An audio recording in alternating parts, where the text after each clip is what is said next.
Morning. हाँ जी, good morning. सुप्रभात है ना। यस, वालेकुम अस्सलाम सुमित, सब खैरियत? हाँ बस आप सबकी दुआ सर, है ना। हम बढ़िया तेरा वास्ता, एकदम सब खैरियत सर। हाँ जी सर। हाँ, पीछे थोड़ा सुबह सुबह अच्छा रहता है, संगीतमय वातावरण ठीक रहता है ना। हाँ जी, सुप्रभात सभी को। हाँ जी sir.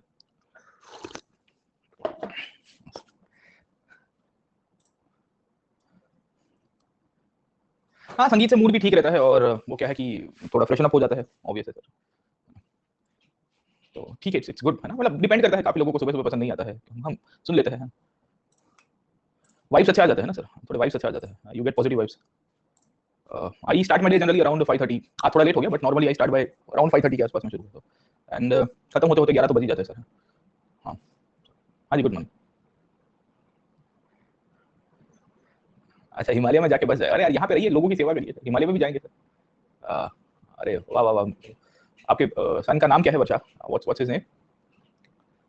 Hello hi Devesh, many many happy returns of the day.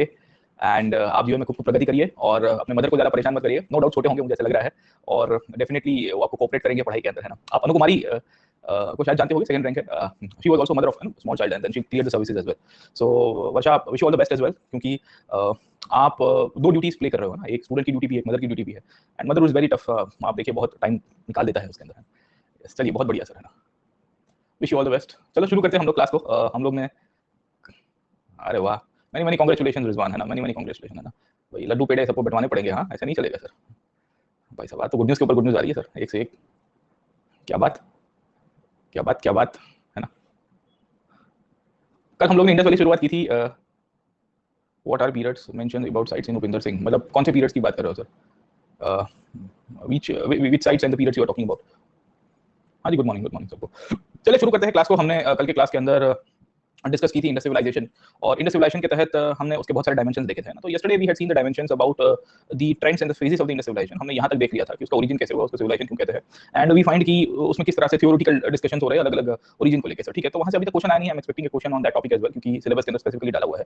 अब हम लोग आज के क्लास के अंदर मेनली डिस्कस करने वाले हैं रिगार्डिंग कि उसके अर्बनाइजेशन के फीचर्स क्या थे। साइट्स का थोड़ी बहुत लोकेशन भी देखते रहेंगे, will be also be seeing the location of the sites as well. Will also find कि इसमें रीजनल डिफरेंसेस क्या थे, कि ये जो इंडस्ट्रियलाइजेशन थी उसमें किस प्रकार के स्थानीय रूप से डेवलपमेंट हो रहे हैं। एंड उसके बाद समय मिला तो will be going on this topic, that is subsistence, है ना। क्योंकि यहाँ से क्वेश्चंस बहुत दफा आ चुके हैं, almost 2-3 times they had asked directly और इनडायरेक्टली। मतलब अभी तो रिसेंटली पिछले 10 साल के पेपर में भी उसने एक या दो दफा पूछ लिया कि सब्सिस्टेंस पैटर्न क्या था, एग्रीकल्चर के बारे में बताइए, फार्मिंग के बारे में बता दीजिए सर, ठीक है। तो बेसिक तो आपको पता ही होगा, बट हम लोग डेप्थ के अंदर जाएंगे, उसका इंपॉर्टेंस क्या है, और फिर उसके ऊपर आपको पूछता है कि डू थिंक इस तरह की कंडीशंस हुआ करती थी। इनफैक्ट इसके जो फीचर्स है, ये फीचर्स के ऊपर से पहले बहुत क्वेश्चंस आते थे ना, कि इसके टाउन प्लानिंग के बारे में लिख दीजिए, या इसको क्यों अर्बन कहते हैं उसके बारे में लिख दीजिए, है ना। तो फिर डायरेक्टली वैसे ही क्वेश्चंस आपको मिलते रहेंगे सर, ठीक है। सेटलमेंट के बारे में थोड़ी बहुत, और ये क्वेश्चन नहीं आया है रीजनल फीचर्स, और एक जो कंटेम्प्रेरी कल्चर्स है उसके ऊपर भी क्वेश्चन नहीं पूछा। इसको हम लोग आगे क्लासेस के अंदर करेंगे, फ्यूचर के क्लासेस, क्योंकि हम लोग जब इंडस का डिक्लाइन देखेंगे ना, तब समझेंगे कि इनके कंटेम्प्रेरी कल्चर्स कौन से हुआ करते थे, मतलब इनके आजू बाजू में जो भी छोटी मोटी संस्कृति एग्जिस्ट कर रही थी, उनकी क्या प्रासंगिकता और महत्व है सर, ठीक है ना। तो ऐसे बहुत सारे टॉपिक्स हम लोग आज चर्चा में लेंगे, और फिर कल के क्लास में इनकी political conditions, art and craft, society, religion के ऊपर जाएंगे, और मोस्ट ऑफ परसों हम लोग डिक्लाइन में चले जाएंगे। ओके, इसमें एक प्रश्न दूसरा ऐड कर सकते हो, वो है साइंस एंड टेक, है ना। तो इसको मैं अलग से करवा दूंगा सर, है ना। आधा घंटा है, मतलब अराउंड 15-20 मिनट लग गया, क्योंकि साइंस एंड टेक में एक्सट्रैक्ट करना होगा।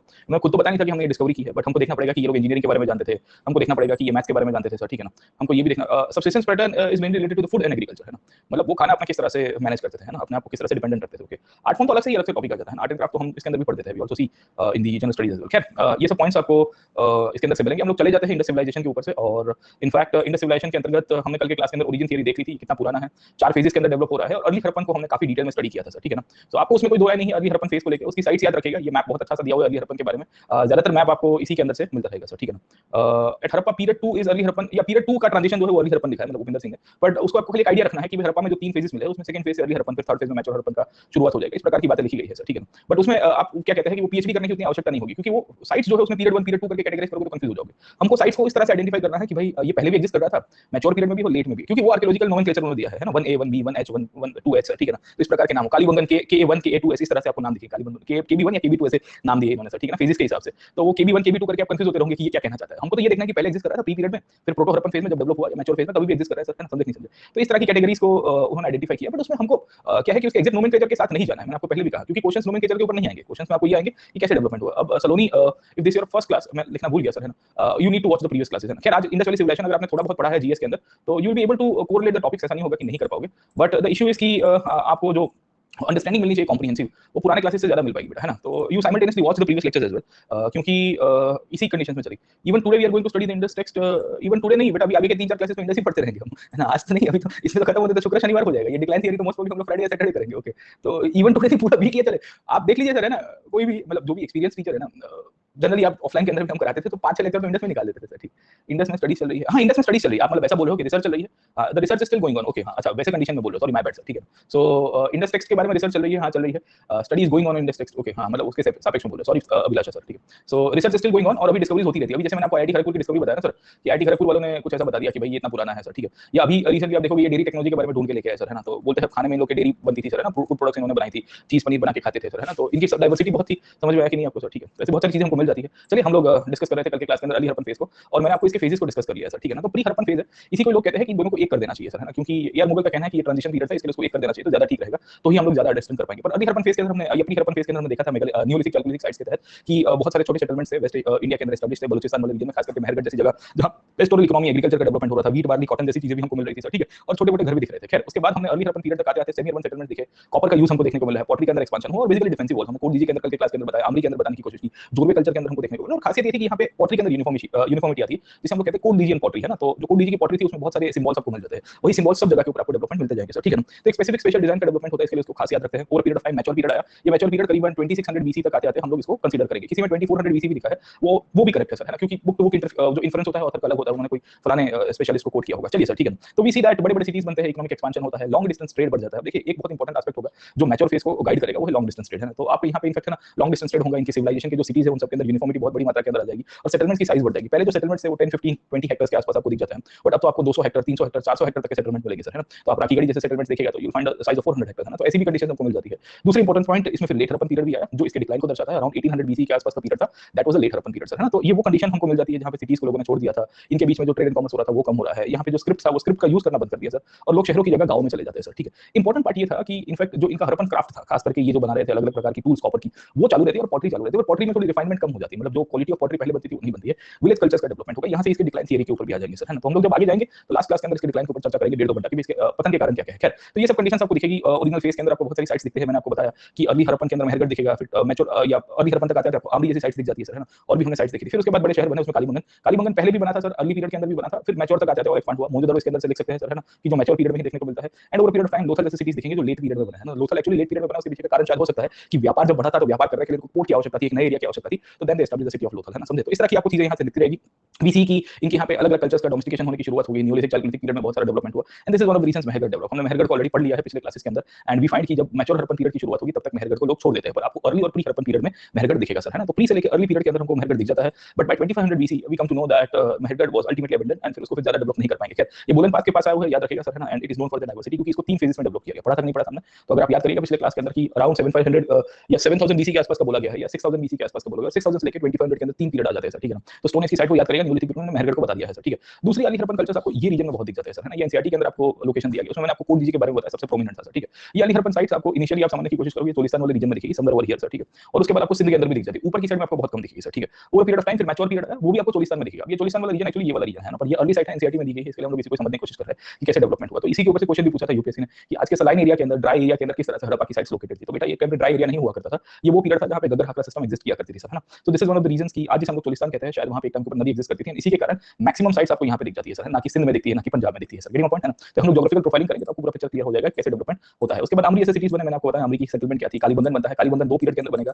पहले आपको इनफैक्ट है ना जो अर्ली पीरियड था इसको हम लोग 2600 के आसपास का पीरियड लिख सकते हैं। दूसरा फेज 2 जब मैच्योर पीरियड के अंदर बनता है, ये जो फर्स्ट फेज के अंदर सिटी बनता है उसके अंदर एक छोटी सी सेटलमेंट थी, फिर उसको जला दिया जाता है और तोड़ दिया जाता है सर, ठीक है ना। तो वी हैड डिस्कस ना कि किस तरह से डेवलपमेंट हुआ, and over period of time we find कि यहाँ पे नया प्रकार का सिटाडेल बनेगा, उसके अंदर प्लेटफॉर्म बनेंगे, फिर फायर ऑल्टर्स को एस्टैब्लिश किया गया। आपको एक और खासियत कालीबंगन के अंदर मिलेगी, उसमें मदर गॉडेस की मूर्तियां नहीं मिलती। तो हम लोग जब रिलीजन के ऊपर आएंगे तो बताएंगे कि कुछ साइट्स के अंदर मदर गॉडेस मिलते हैं, कुछ के अंदर नहीं मिलते हैं सर, है ना। तो यहाँ पे अलग प्रकार की वर्शिप थी। जनरली ऐसा कहते हैं कि फायर ऑल्टर्स के प्रेजेंस हुआ करती थी। फायर ऑल्टर का मतलब ये था हवन कुंड सर, ठीक है ना। तो जो हवन कुंड से उसका प्रेजेंस के कारण डेवलपमेंट हुआ। आखिर के अंदर लोथल मिल जाएगा सर, है ना। सो वी नीड टू सी कि यहाँ पे लोथल का इंपॉर्टेंस मिलता है सर, ठीक है। अब आप पूछ रहे हो कि हर एक साइट के बारे में, अब देखिए बेटा जब 2.5 मार्क के अंदर लिखना होगा तो आपको ये सब पॉइंट्स तो पता हो जाना चाहिए ना सर, है ना, कि अर्ली हरप्पन पीरियड में था, इससे इतना इतना डेवलपमेंट हुआ, और फिर उसकी खासियत ये है, तो एटलीस्ट 50 वर्ड्स तो आपको मिलने चाहिए, और ये 50 वर्ड्स आपको इसी के अंदर से मिलेंगे। समझ में आया कि नहीं आपको? तो हम लोग एक्चुअली साइट्स का मैपिंग करवा रहे हैं, मैं उसकी थियरी तो अभी करवा रहा हूं सर, मैंने आपको पहले भी कहा था जब लास्ट क्लास में हम लोग मैपिंग करेंगे तो खाली लोकेशन को पिन पॉइंट करने का काम करेंगे हैंड्स ऑन एक्सरसाइज के अंदर, है है ना। तो you are suppose to remember, I feel that you are suppose to remember all this points, क्योंकि क्वेश्चंस यहाँ से 2-3 साइड्स के आ जाएंगे, क्योंकि हड़प्पा और स्टोन एज के अंदर से काफी सारे क्वेश्चंस आते रहते हैं। खैर लोथल की इंपॉर्टेंस ये है कि ये कोड था और ये लेटर पीरियड के अंदर बनता है, हमको डॉकयार्ड मिलता है और बेसिकली बोट अंदर आती थी, जिसमें स्लूइस गेट भी हुआ करता था। स्लूइस गेट का मतलब क्या है कि दरवाजा खोलना और दरवाजा बंद करने के लिए एक मैकेनिज्म थी, सो दैट बोट अंदर आके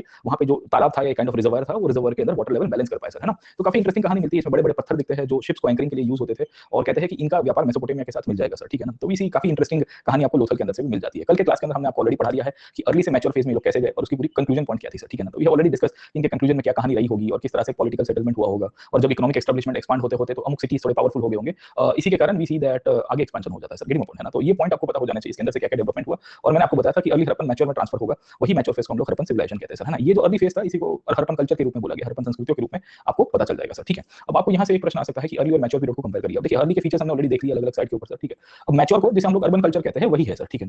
तो आप जैसे अर्बन सिविलाइजेशन के कांसेप्ट लिखोगे वो मैच्योर हड़प्पन पीरियड के ही फीचर्स हो जाएंगे सर, गेटिंग पॉइंट, है ना। तो एक प्रश्न यहाँ से आ सकता है कि हड़प्पन के ओरिजिन को लेके अर्ली पीरियड को और मैच्योर पीरियड को कंपेयर कीजिए। तो अर्ली पीरियड मतलब हमने अभी पहले देखा, तो उसमें आप लिख सकते हो कि इनके बीच में अभी एस्टैब्लिशमेंट हो रहा था, छोटे-छोटे कल्चर्स बन रहे थे, regional variations they were going on. इसके अंदर आप ये भी लिख सकोगे कि फूड की डाइवर्सिटी नहीं थी, सब्सिस्टेंस बेस उतना नहीं हुआ करता था, अभी छोटे सेटलमेंट्स बन रहे थे सर, है ना। टाउन्स उतने बन के नहीं आ रहे थे, इकोनॉमिक एक्टिविटीज लिमिटेड हुआ करती थी, पॉलिटिकल कंडीशंस के बारे में पता नहीं चलता है, स्टैंडर्डाइजेशन नहीं था, प्लानिंग नहीं था, स्क्रिप्ट का डेवलपमेंट नहीं हो रहा था सर, ठीक है ना। एक दो जगह को छोड़ के हमको स्क्रिप्ट के एविडेंसेस नहीं मिल रहे, तो ये सब अर्ली हड़प्पन था जो रूडिमेंटरी एग्रीकल्चर और पेस्टोरलिज्म से इनफैक्ट शुरुआत हो जाएगी सर, गेटिंग पॉइंट, है ना। तो we see that early Harappan is pre urban urban period, है ना मेरे भाई साहब, है ना। ये प्री अर्बन होता है, प्री अर्बन का मतलब है कि अर्बनाइजेशन के पहले का पीरियड, है ना। अर्ली का मतलब होता है प्रारंभिक सर, ठीक है। तो पोस्ट अर्बन कैसे हो जाएगा, है ना संतोष, गेटिंग पॉइंट, ओके। तो ये इनिशियल पीरियड है इसके लिए सर, ठीक है। तो जो मैच्योर पीरियड है उसी को सिविलाइजेशन कहते हैं, तो उसके फीचर्स को भी थोड़ी देर के बाद हम लोग समझ जाएंगे। अब यहाँ से ज्योग्राफी के ऊपर से आपको प्रश्न आ गया है सर, ठीक है। That ask you geographical concept on the Harappan civilisation, और आपको पूछा गया है कि explain why the majority of the known Harappan settlements are located in the semi arid with saline ground water sir, ठीक है ना। सेमी एरिड की समझाइए क्या कारण है कि अधिकांश ज्ञात हड़प्पाकालीन बस्तियां लवणीय भूजल वाले अर्धशुष्क क्षेत्रों में अवस्थित है। मतलब ये भारी भारी हिंदी शब्द आते हैं सर, है ना। एक्चुअली हिंदी में तो हम ज्यादा उतना अभ्यास नहीं किया है, मतलब कभी-कभी जब क्वेश्चंस देखते हैं तो पता चलता है कि इससे अंग्रेजी ज्यादा समझ में आ जाएगी, है ना। कि ये सेमी एरिड कह रहा है और सलाइन ग्राउंड वाटर की कंडीशन बताता है सर, है ना। भूजल लवणीय भूजल मतलब सलाइन को लवणीय कहते हैं, मुझे पहली बार समझ में आया सर। चलिए let me come back to this point. अब ये क्यों बोला गया है, why this thing was actually highlighted by UPSC sir, है ना। और ये क्वेश्चन 20 मार्क्स के अंदर पूछा गया था, उसके पीछे का बेसिस क्या है ना 2016 के अंदर। तो ये उसके ज्योग्राफिकल सेटलमेंट्स के बारे की कहानी है सर, समझने की कोशिश करिए सर, ठीक है। और इसकी ज्योग्राफी के अंदर हमको क्या जानकारी मिली कि इनके सेटलमेंट पैटर्न के बारे में याद रखिए कि इनके सेटलमेंट्स मूलतः से आप समझोगे तो जो लोकेशन है वो लोकेशन बहुत मैटर करती है, और we see that location is very important for us to understand sir, ठीक है। तो उसके पीछे हमेशा याद रखिएगा कि majority of the settlements were on the Harappa Ghaggar Mohenjodaro axis, है ना। मतलब हड़प्पा से लेके गग्गर हाकरा की जो लाइन है उसी के ऊपर। जस्ट सेकंड में आपको मैप बता देता हूं, वो मैप थोड़ा उल्टा हो गया सर, है ना। तो रामचरण शर्मा जी ने जो मैप दिया है उसी को हम लोग देखेंगे, क्योंकि उससे ही हमारा पिक्चर क्लियर हो जाता है सर, है ना। एक ही मिनट सर, हाँ, क्योंकि उसके ऊपर वो कॉपी पेस्ट हो गया था, मुझे समझ में नहीं आया, कल कुछ कर रहा था, आगे पीछे हो गया होगा, हो जाता है बड़े बड़े देशों में, छोटी छोटी बातें तो होती रहती है सेनोरिटा, है ना। तो उसमें चिंता नहीं करने की आवश्यकता। कहाँ गया भाई सर, ठीक है ना। हाँ, हम्म।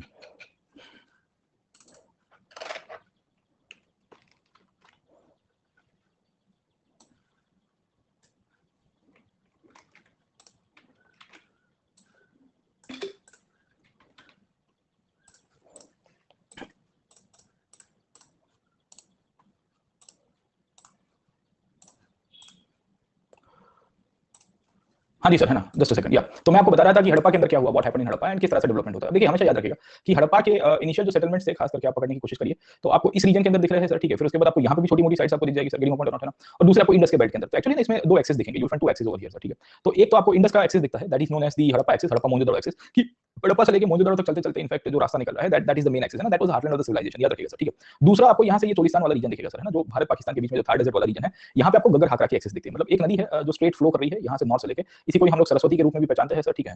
तो इसी के कारण जो सेटलमेंट्स है वो आपको इस एरिया के अंदर ज्यादा दिखेंगे सर, समझे नहीं समझे। तो एक आपको यहाँ पे दिख रहा है, एक यहाँ पे दिख रहा है, और यहाँ पे भी आप देखो सिंध वाला विस्तार भी एक ऐसी कंडीशन में है जो मूल तरह से थोड़ी बहुत सेमी एरिड एरिया है ना। सिंध के अंदर भी आपको क्या कहते हैं कि पानी ज्यादा क्वांटिटी के अंदर अवेलेबल है जितना पंजाब में है सर, ठीक है। और कोस्टल एरिया के कारण वहाँ पे सलाइनिटी इंग्रेशन तो हुआ ही है सर, है ना, समझे नहीं समझे। उसी तौर के ऊपर आप गुजरात के अंदर भी देखने की कोशिश करिए कि गुजरात में भी ये जो कोस्टल एरिया है, या गुजरात के अंदर भी जो काठियावाड़ का एरिया है, खास करके ये वाला रीजन या कच्छ का रीजन है सर, ठीक है ना। ये और ये यहाँ पे भी आपको सेमी एरिड एरिया ही दिखेंगे, और राइड कंडीशंस दिखती है, सेमी एरिड कंडीशंस आपको मिल जाएगी सर, ठीक है। बारिश आज की तारीख में भी कम होती है, तो इनके सेटलमेंट्स आपको रिवर बैंक्स के ऊपर दिखेंगे सर, ठीक है। So even in stated areas like Kathiawar, आप काठियावाड़ चले जाइए, सौराष्ट्र में चले जाइए, ये 3-4 मेन साइट्स इनके यहाँ से मिल जाएगी। वहाँ पे भी हमको यही देखने को मिल रहा है कि they made sure that they were able to survive in spite of having low rainfall, है ना। और इसमें इनकी जो साइट्स थे, ये साइट्स इन्होंने ये ऐसी कंडीशन में निकाली थी जहाँ इनको इनफैक्ट ना सेटलमेंट में कोई प्रॉब्लम नहीं होगा सर, ठीक है। सो यू फाइंड कि maximum settlements are there in this region. यहाँ पे हमको पता चलता है कि इनके सेटलमेंट्स यहाँ पे थे, क्योंकि वाटर की अवेलेबिलिटी एरिडिटी आपको मिल जाएगी। नो डाउट सलाइन एरिया से सेमी एरिड कंडीशन हमको यहाँ पे मिल जाती है, but majority of the sites were there in the I would say the base of water and they were having some kind of river water availability near them, है ना। तो without water ये लोग इनफैक्ट यहाँ पे नहीं survive कर पाते। We see that maximum settlements यहाँ पे मिलती है। ये एरिया बहुत ही फ्लैट है सर, है ना। यहाँ पे कोई ज्योग्राफिकली आपको क्या कह सकते हैं कि ऐसा कोई टेरेन नहीं मिला जो चैलेंजिंग है सर, ठीक है। तो it is kind of a plain area, है ना। तो हमने इंडस प्लेन्स के बारे में डिस्कस किया था। अगर आप पहला क्लास याद करिए ज्योग्राफी वाला सर, ठीक है। अब आपको लिंकेजेस बैठ रहे होंगे, पता नहीं जब मैं उस दिन ज्योग्राफी का क्लास करा रहा था तो उस दिन भी काफी लोगों को भारी पड़ गया होगा, है ना, कि जो ऑलरेडी सेल्फ मेड स्कॉलर्स बैठे हुए हैं सर, ठीक है, जो ऑलरेडी आईएएस बन के बैठे हैं या हिस्ट्री में जिन्होंने डबल पीएचडी किया, उनको तो ये लग रहा होगा कि सर यार ज्योग्राफी क्यों पढ़ा रहा है, क्योंकि ज्योग्राफी के अंदर से प्रश्न आया है कि भाई साइट्स का लोकेशन कहाँ पे है, वो आपको पूछता है और उसके पीछे के आपको ये बताने हैं, एक्सप्लेन व्हाई करना है, मतलब आपको उसके प्रोसेस को बताना है कि क्यों ये लोग यहाँ पे थे सर, ठीक है ना। तो आपको इसकी फिर मैपिंग पता होनी चाहिए। तो अगर आपने मैपिंग वाला कंसेप्ट याद रखा है, ज्योग्राफी का इंपैक्ट याद रखा है, तो आप उसको आराम से लिख पाओगे सर, ठीक है ना, कि क्यों इस तरह से आपको ज्यादातर आपको यही दिखेगा मेजॉरिटी ऑफ द एरियाज। यहाँ पे चले जाए तो यहाँ पे भी आपको सेमी एरिड कंडीशंस दिख जाती है, यहाँ पे भी आपको सलाइनिटी ग्रेडेशन दिखेगा, क्यों, क्योंकि कोस्टल बेल्ट है सर, है ना। तो कोस्टल बेल्ट के अंदर सलाइनिटी ग्रेडेशन तो होता ही है सर, है ना। तो ये सब कंडीशंस आपको दिखती है। ये राजस्थान वाले रीजन के अंदर आपको मिल जाएगी पुष्कर वाली कंडीशन है, पुष्कर लेक या उसके आजू बाजू में संभार झील है सर, ठीक है। तो उस साइड में चले जाए तो वहाँ पे भी आपको इसी कंडीशंस दिख जाती है सर, गिरिंग, है ना। गुजरात के अंदर भी आपको, तो यही इसने पूछा है, तो आपको पता होना चाहिए कि ये प्लेन एरिया है, पहली बात तो sir it's a flat area sir, ठीक है। एंड फ्लैट एरिया के कारण पानी की अवेलेबिलिटी में कोई प्रश्न नहीं था। No doubt the quantity of water always varied, है ना। इनकी क्वांटिटी ऑफ वाटर हमेशा वेरी हुआ करता था, बट ठीक ठाक इनको पानी मिल जाता था। एंड इसी के कारण ये लोग एग्रीकल्चर और पेस्टोरिज्म को प्रैक्टिस कर पाते हैं सर, है ना। आप समझने की कोशिश करिए कि यहाँ पे क्लाइमेट की थियरी आई, अभी हम लोग पढ़ेंगे कि किस तरह से पिगट जैसे लोग यहाँ पे बताते हैं कि यहाँ पे बहुत ही वेट क्लाइमेट हुआ करता था। मतलब आज की तारीख में आपको ड्राई क्लाइमेट दिख रहा है, but once upon a time there was very wet climate, और ये वेट क्लाइमेट होने के कारण यहाँ पे वेजिटेशन काफी अच्छा हुआ करता था और एनिमल्स भी मिलते हैं। अब आप समझने की कोशिश करिए, आमली जैसे साइट में आपको बता रहा था कल की क्लास के अंदर, आमली के अंदर हमको राइनो के एविडेंसेस मिल गए हैं सर, ठीक है। एलिफेंट के एविडेंसेस यहाँ पे गुजरात में मिल रहे हैं। अरे भाई हाथी है, राइनो है, ये जनरली ग्रासलैंड्स के एनिमल्स है ना सर। वाटर बफेलोज मिल रही है, ये सब ग्रासलैंड के एनिमल्स है, मतलब जो बेसिकली घास वाले विस्तार के अंदर पाए जाते हैं। हेवी डेंस फॉरेस्ट के अंदर टाइगर दिख रहा है सर, ठीक है। तो टाइगर आपको ड्राई एरिया के अंदर तो मिलेगा नहीं, तो माइट बी मोस्ट ऑफ यहाँ पे बेटर क्लाइमेट था और अच्छा रेनफॉल था, और अच्छा रेनफॉल होने के कारण ही they were able to survive sir, गिरिंग, है ना। तो मैं आपको बताता हूँ कि इसके अंदर हम लोग क्या क्या पॉइंट्स लिख सकते हैं, क्योंकि इसके अंदर से आपको जो ज्योग्राफिकल बेसिस है वो आपको पता होना चाहिए सर, ठीक है। तो इसको तो पहले हम लोग यहाँ से लिखेंगे कि the sites were located on the Harappa Mohenjodaro axis and the Ghaggar axis, है ना। गगर हाकरा एक्सिस, है ना। इसको एक एक्सिस ये कहेंगे सर, गगर हाकरा एक्सिस को, एक एक्सिस को हम लोग हड़प्पा मोहनजोदड़ो एक्सिस के रूप में कंसीडर करेंगे सर, ठीक है। दूसरा हम लोग लिखेंगे कि maximum settlements are found in this region, कि ये विस्तार के अंदर सबसे अधिक आपको सेटलमेंट्स दिखती है। उसके पीछे का कारण क्या है, तो पहला देखोगे फ्लैट स्ट्रेच अवेलेबल है, यहाँ पे पेरेनियल वाटर की अवेलेबिलिटी थी, and you give the name of the towns and the cities that were located on the river channels, है ना। तो आप लोथल का भी लिख सकते हो कि inspired being a saline area port, है ना, लिम्बी भोगाव नदी के किनारे आपको दिख जाएगा सर, ठीक है। ऊपर से साबरमती भी निकलती है।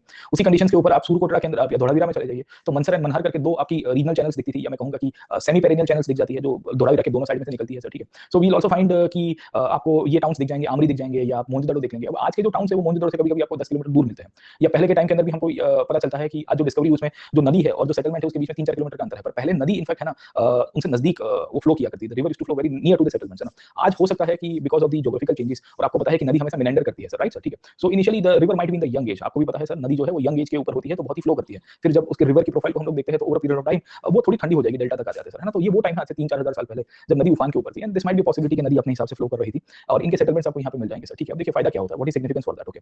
वी सी कि ये वो एरिया था जो एक टाइम के ऊपर बहुत फर्टाइल लैंड के रूप में था, एरेबल एग्रीकल्चर, एरेबल वाटर मिल रहा है सर, ठीक है। एंड ग्रेजिंग के लिए कोई प्रॉब्लम नहीं था। सो वी फाइंड कि यहाँ पे ग्रेजिंग के लिए कोई सेट इशू नहीं था। दूसरा आपको कुछ जगह के ऊपर ऑक्सबो लेक्स के एविडेंसेस भी मिल गए सर, ठीक है। So we will find the evidences of oxbow lakes can also be find in this region sir, ठीक है। तो इन सब के बेसिस के ऊपर से हम लोग को पता चलता है कि ये वो रीजन था कि in spite of having a very dry climate in the present day, once upon a time in antiquity this had very, I would say, a good possibility of subsistence pattern. This include the animals, this include the fishing pattern, this include the agriculture as well, ठीक है। In fact यहाँ पे जो मट्टी हुआ करती थी काफी क्लेई सॉइल था, मड फॉर कंस्ट्रक्शन अवेलेबल था। सिंध के अंदर आपको बहुत सारे रिसोर्सेज दिखेंगे, बलूचिस्तान में दिख जाएंगे, गुजरात में दिख जाएंगे, जहाँ से मिनरल्स से लेके अलग अलग प्रकार के टूल्स उपयोग किए गए, जैसे लकड़ा इन्होंने उपयोग किया था सर, ठीक है। बलूचिस्तान के अंदर से कॉपर की माइंस आज की तारीख में मिलती है, सैंडक कॉपर माइंस आपने सुना होगा सर, ठीक है। तो वो भी यहाँ पे दर्शाने की कोशिश करता है सर, गिरिंग पॉइंट, है ना। दूसरी अगाट और कार्नेलिन जैसे स्टोन्स गुजरात से लेके आते थे। तो वी सी दैट ये भले ड्राई एरिया में आज की तारीख में दिख रहे हैं, पर हम ये लिखेंगे कि in the early days the climate was such that they were located on the river channels and majority of them had perennial supply of water.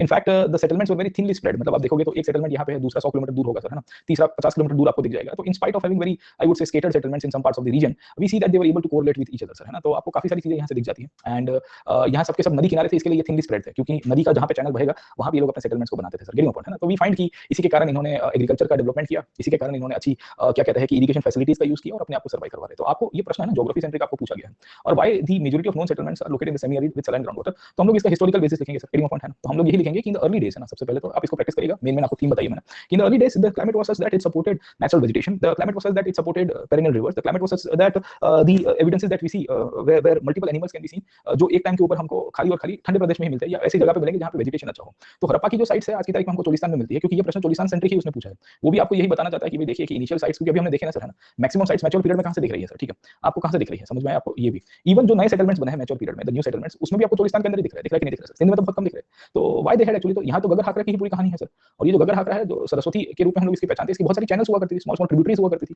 तो इसी के कारण ज्यादातर साइट्स आपको इसी कंडीशंस के अंदर मिल जाएगी सर, गिरिंग पॉइंट, है ना। दूसरा फिर आप इसके सर्वाइवल के पैटर्न लिख सकते हो कि भाई इनका जो सर्वाइवल पैटर्न था इसमें इन्होंने फिर कुएं का उपयोग किया है वाटर सप्लाई के लिए, एग्रीकल्चर का काफी डाइवर्सिफिकेशन हो जाएगा सर, ठीक है ना। तो इन सब के बेसिस को हम लोग इसके अंदर से ऐड करेंगे, गेटिंग पॉइंट है ना। तो ये जो टॉपिक अभी हम लोग आगे क्लासेस के अंदर पढ़ते हैं, अभी मैं फूड के बारे में बताऊंगा, तो उसके उसको आपको रिलेट करके लिखोगे। एक्चुअली ये प्रश्न भले ज्योग्राफी का हो, बट उसको जस्टिफाई करने के लिए एक तो सेटलमेंट का पैटर्न आपको बताना है कि सेटलमेंट पैटर्न क्यों था। तो आपको एक तो मैच द फॉलोइंग करना पड़ेगा कि कौन सी नदी के किनारे कौन सा टाउन आया हुआ है पहले तो, ठीक है। फिर वो टाउन वाले कैसे अपना जीवन चलाते थे, है ना। तो फिर आप जस्टिफाई कर पाओगे कि क्यों ये लोग यहाँ पे सेटल हुए, समझे नहीं समझे। ये तो वही बात होगी ना कि आपको किसी ने कहा कि भाई तू यहाँ पे आके क्यों रहा, तो फिर आप बोलोगे ना कि मैं यहाँ पे रहा हूँ, उसके पीछे का कारण क्या है। अब से फॉर एग्जांपल दिल्ली के अंदर बहुत सारे टाउन इसने डेवलप किए मिडिवल इंडिया में सर, बहुत राजा आ गए, किसी ने तुगलकाबाद खोला, किसी ने क्या कहते हैं कि फिरोजाबाद खोल दिया, किसी ने जहांपना खोल दिया, मतलब एस्टैब्लिश किया सर, है ना। अब सबके सब यमुना नदी के किनारे दिखेंगे, यमुना के 5-10 किलोमीटर के आपको पेरीमीटर के अंदर ही दिख जाएंगे। क्यों? क्योंकि वाटर की अवेलेबिलिटी तो बहुत जरूरी है, उसके सिवा तो आप सर्वाइव नहीं कर पाओगे, समझ में आया कि नहीं है। तो सेटलमेंट्स का जो फाउंडिंग करने के बाद है सर, है ना। So we see inland drainage practices, ये इनलैंड ड्रेनेज प्रैक्टिसेस के अंदर मतलब वही आ जाएगा ना, रिवर ही अल्टीमेटली इनलैंड ड्रेनेज में आप लिखोगे क्या सर। तो रिवर और ट्रिब्यूटरीज, रिवर एंड उसकी जो चैनल्स है उसी के ऊपर हम लोग का पॉइंट्स इसके ऊपर डिपेंडेंट रहेगा, क्लियर पॉइंट है ना। तो इनलैंड ड्रेनेज प्रैक्टिसेस में अल्टीमेटली तो यही आएगा कि रिवर चैनल्स के ऊपर ही इनका एस्टैब्लिशमेंट, और गगर हाकरा सिस्टम ही मेन थी एक्चुअली।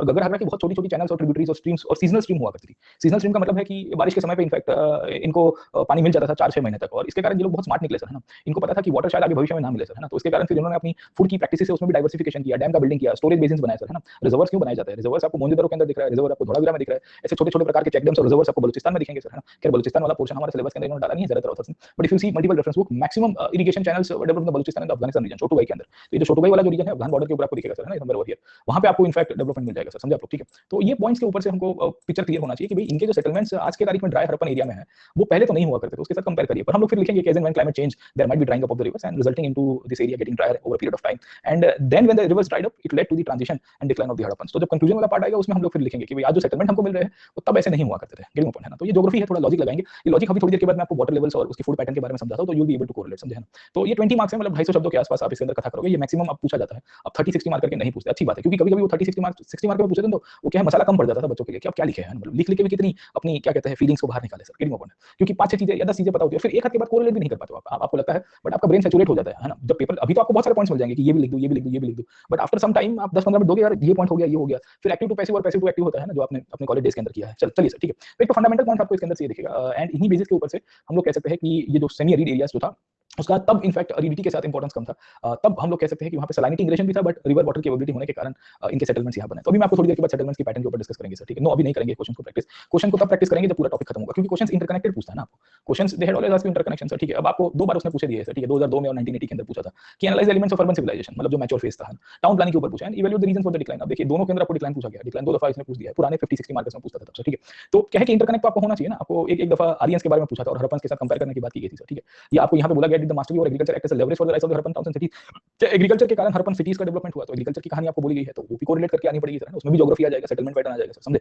तो आंसर राइटिंग का है ना, थोड़ा वेट करिए सर, है ना। ये 2013 में इसने पूछ दिया था वाटर मैनेजमेंट के बारे में सर, ठीक है, कि discuss the water management and conservation and planning of the Harappan settlements, है ना। तो उसके अंदर किस तरह से कंजर्वेशन और प्लानिंग हुआ, तो देखते हैं एक एक करके मैं आपको बताता हूं, चिंता मत करिए सर, ठीक है। Let me come back to this point, इनकी ज्योग्राफिकल स्प्रेड कहां तक थी और इनका ज्योग्राफिकल होराइजन कहां से हो रहा है सर, ठीक है।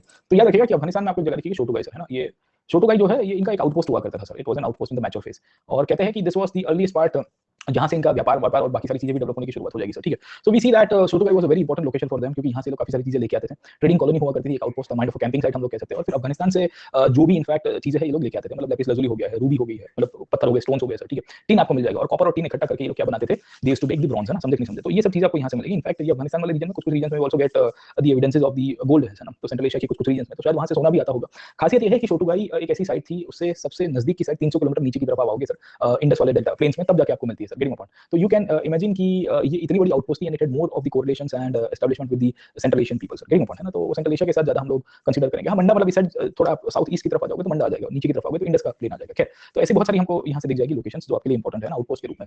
फिर उसी तौर के ऊपर आपकी दूसरी जो साइट्स मैंने आपको बताई, they are on this area sir, है ना। और जो बलूचिस्तान और मकरन के कोस्ट के ऊपर आपको दिखती है सर, है ना, in this region, getting point, है ना। तो ये जो बलूचिस्तान और मकरन वाला जो रीजन है उसमें आपको कुली कल्चर दिख जाएगा जो इस टाइम के ऊपर डेवलप हो रहा है, सुक्का जंडोर है, और फिर यहाँ पे सुक्का को करके भी एक छोटा सा सेटलमेंट दिखता है, बालाकोट जैसी जगह दिख जाएगी, आमरी है, अलादीनो है सर, ठीक है। तो ये सब लोकेशंस के बारे में पता होना चाहिए। इसमें इनफैक्ट आपको एक दरबार कोट करके भी एक टाउन दिखेगा जो ऊपर की तरफ हमको यहाँ मिल जाता है सर, ठीक है। अब ये जो जितने भी इनफैक्ट एरिया है इसकी इंपॉर्टेंस क्या है, व्हाट इज द सिग्निफिकेंस, है ना, कि इनका जो सिग्निफिकेंस है, एक तो कोस्टल एरिया है, इनके मैरीटाइम लिंक्स हुआ करते थे वेस्ट एशिया के साथ, जनरली मेसोपोटामियन सिविलाइजेशन। तो ये जो बालाकोट है, ये जो देबुल करके पोर्ट मैंने आपको बताया था, या सुक्का जंडोर के बारे में आपको बताया, सुक्का को के बारे में बताया सर, ठीक है। तो they might be kind of port as well है ना, छोटा सा एक सेटलमेंट होगा कस्बा जहाँ से लोग चलते होंगे सर, गेटिंग अपॉइंट है ना। तो ये भी कंडीशन हो जाती है। दूसरा काची प्लेन्स आता है बलूचिस्तान के अंदर सर, ठीक है। ये जो काची प्लेन्स है ये काफी इंपॉर्टेंट है क्योंकि यहाँ एक्चुअली पहाड़ी है बलूचिस्तान में, बट कुछ कुछ जगह पे आपको प्लेन एरियाज भी दिख जाएंगे सर, ठीक है। सो मोस्ट प्रॉब्ली ये जो काची प्लेन्स वाला जो विस्तार है यहाँ से भी इनका व्यापार चलता रहता था सर, है ना। तो देयर कैन बी पॉसिबिलिटी कि नौशेरो जैसी साइट्स मिलती है, नौशेरो ये वाली है सर, ठीक है। So this is Naushero, okay. तो वी सी दैट इसी भी रीजन, अब देखो यहाँ पे आपको प्लेन्स रिवर्स दिख रही है कि नहीं दिख रही है सर, ठीक है। You find small small regional streams that are existing, है ना, ये सब नदियां है उस समय की।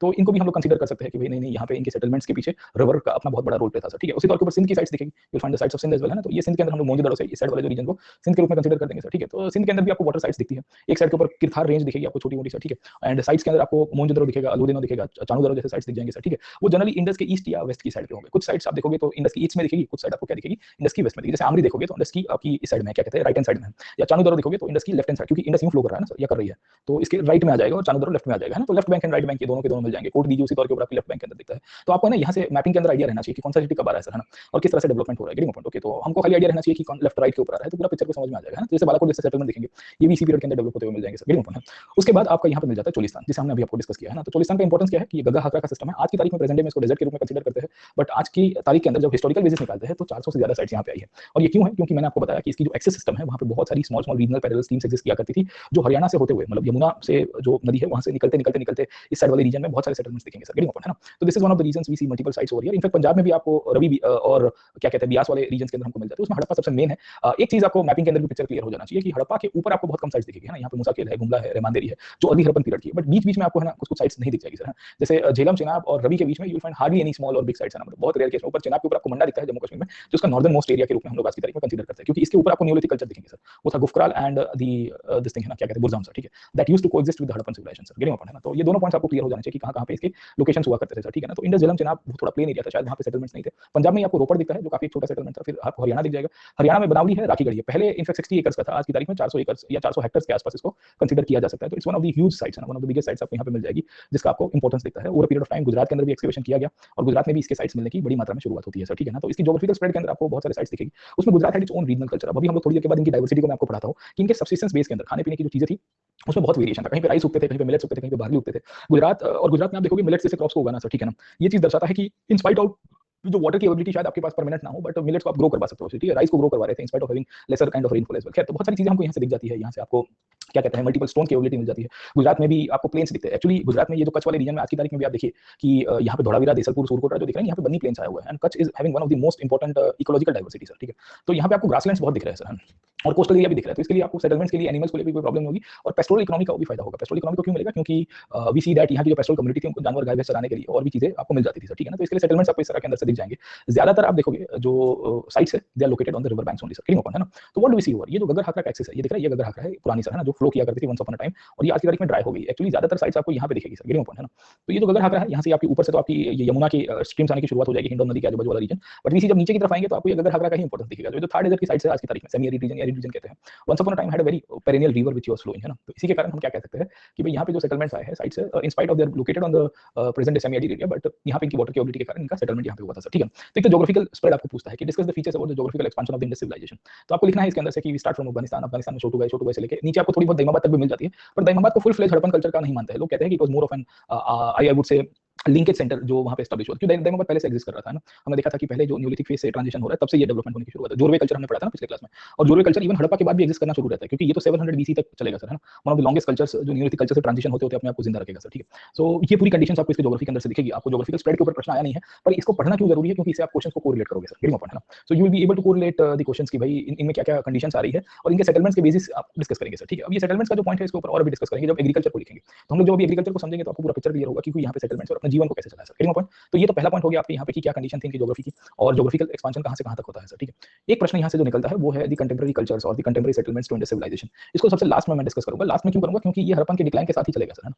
कि even after the decline of Harappan civilisation we seeing the small big cultures will continue to exist, है ना। तो फिर आपको सिमेट्री एज दिखता है, गांधार है, स्वात कल्चर है सर, ठीक है, वो भी आपको दिख जाएंगे उसके बाद में, उसके पहले भी सर, ठीक है। तो उनके जितने भी कंटेम्परेरी कल्चर्स उसको हम लोग थोड़े बहुत डिस्कस कर लेंगे। खैर उनमें से कुछ कुछ को हमने पिछले क्लासेस के अंदर डिस्कस किया था, बट उसी का ही थोड़ा एक्सपेंशन और कंटिन्यूएशन देखेंगे कि इनके व्यापार इनके साथ कैसे हुआ करते थे, इनकी सर्वाइवल लिंक्स इनके साथ कैसे हुआ करती थी सर, ठीक है ना। बट उसके ऊपर अभी नहीं जा रहा हूँ क्योंकि क्वेश्चन एक दफा ही उसने पूछा, वो भी रैंडमली पूछ दिया था। क्वेश्चन जनरली यहाँ से आते हैं वो है अर्बनाइजेशन के ऊपर से सर, ठीक है। अब आपको बहुत क्लियर कट पूछा गया है कि analyse the elements of urban civilisation in the urban culture, मतलब अर्बन सिविलाइजेशन के फीचर्स को आप एनालिसिस कीजिए। और दूसरा प्रश्न डिक्लाइन के ऊपर पूछा। अभी डिक्लाइन में जाएंगे नहीं, हम लोग पहले इसी को देख रहे हैं कि व्हाट आर द एलिमेंट्स और फीचर्स, है ना। ये फीचर्स के अंदर ही एक बार उसने पूछा था अप्राइजल ऑफ टाउन प्लानिंग, है ना। तो ये तो पुराने 1970s में थे, उस टाइम पे तो क्या थे कि अब तो ब्यूरोक्रेट्स रिटायर भी होंगे, जब उस टाइम पे जो सिलेक्ट हुए होंगे ना, अब तो 80s वाले भी रिटायर हो जाते हैं, समथिंग 30-35 साल की सर्विस रहती है आपकी।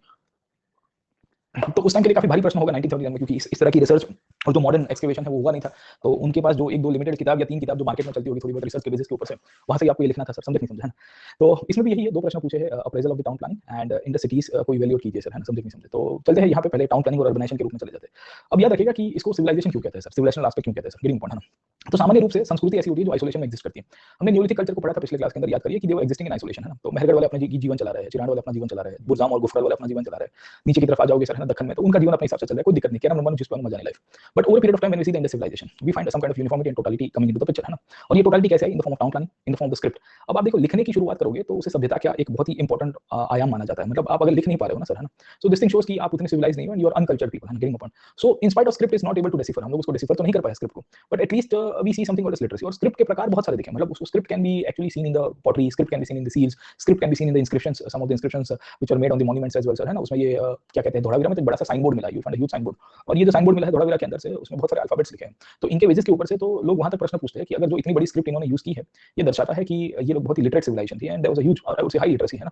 तो हाई लिटरेसी आपको बहुत दिख जाएगी, गेटिंग अपॉन, है ना, क्योंकि भारत में क्या है कि लिटरेसी के नाम के ऊपर एट टाइम्स काफी लोग अपने कल्चर को चमकाने की कोशिश करते हैं कि हमारे राज्य में बहुत बढ़िया लिटरेसी है, पर बाकी सारा भी देख लो कि क्या कंडीशन है, गेटिंग अपॉन, है ना। सो कुछ कुछ चीजें इंडिया में आप देखोगे ना तो ऐसी पोर्ट्रे की जाती है कि लिटरेसी लिटरेसी लिटरेसी। अब लिटरेसी के अलावा और भी पैरामीटर्स होते हैं ना, कि इकोनॉमिक डेवलपमेंट क्या है, इंडस्ट्रियल डेवलपमेंट क्या है, आपके यहाँ पे social condition. Literacy does not mean कि आप सामाजिक रूप से विकृत नहीं हो सर, ठीक है, आप किस तरह से केसेस वहां पे हो रहे हैं ना, क्राइम्स हो रही है, बहुत सारी चीजें होती है, बट क्या है कि वन साइड ऑफ स्टोरी आपको बता दी जाती है ना लिटरेसी के नाम के ऊपर। चलिए let me come back to this one, थोड़ी थोड़ी अकल घुमा दीजिए सर, है ना, क्योंकि हड़प्पन से यही चीज सीखनी है कि वी सी दैट लिटरेसी की कंडीशंस यहाँ पे होगी तो और भी कंडीशंस में हमको क्या क्या चीजें दिख रही है, खाली लिटरेसी के बेसिस के ऊपर हम उसके पैरामीटर को जज नहीं करेंगे। चलिए, है ना, समझदार को इशारा काफी होता है। चलिए, तो मैं क्या बता रहा था आपको, लिटरेसी की कंडीशंस के बारे में बता रहा था। एक चीज याद रखेगा कि जो नहीं, समय के साथ चलना पड़ता है ना, you need to go with time, है ना, वरना टाइम आपको उखाड़ के फेंक देगा। समझ में आया कि नहीं आपको, बहुत सारी चीजें मैटर करती है। चलो, तो क्योंकि जो बेसिस के ऊपर से ये जो कोई इकोनॉमिक पॉलिसीज को गाइड किया जा रहा है, जहां से ये उद्भव हुआ था वहां पे आपको ये पॉलिसीज लागू नहीं होती है ना। सो जिसका जो विचार भारत में लिटरेसी वाले स्टेट्स वो बूम करते रहते हैं, और जो इसको फॉलो करते हैं आइडियोलॉजी को, वो आइडियोलॉजी अपने प्लेस ऑफ ओरिजिन में भी एग्जिस्ट नहीं करती है सर, है ना।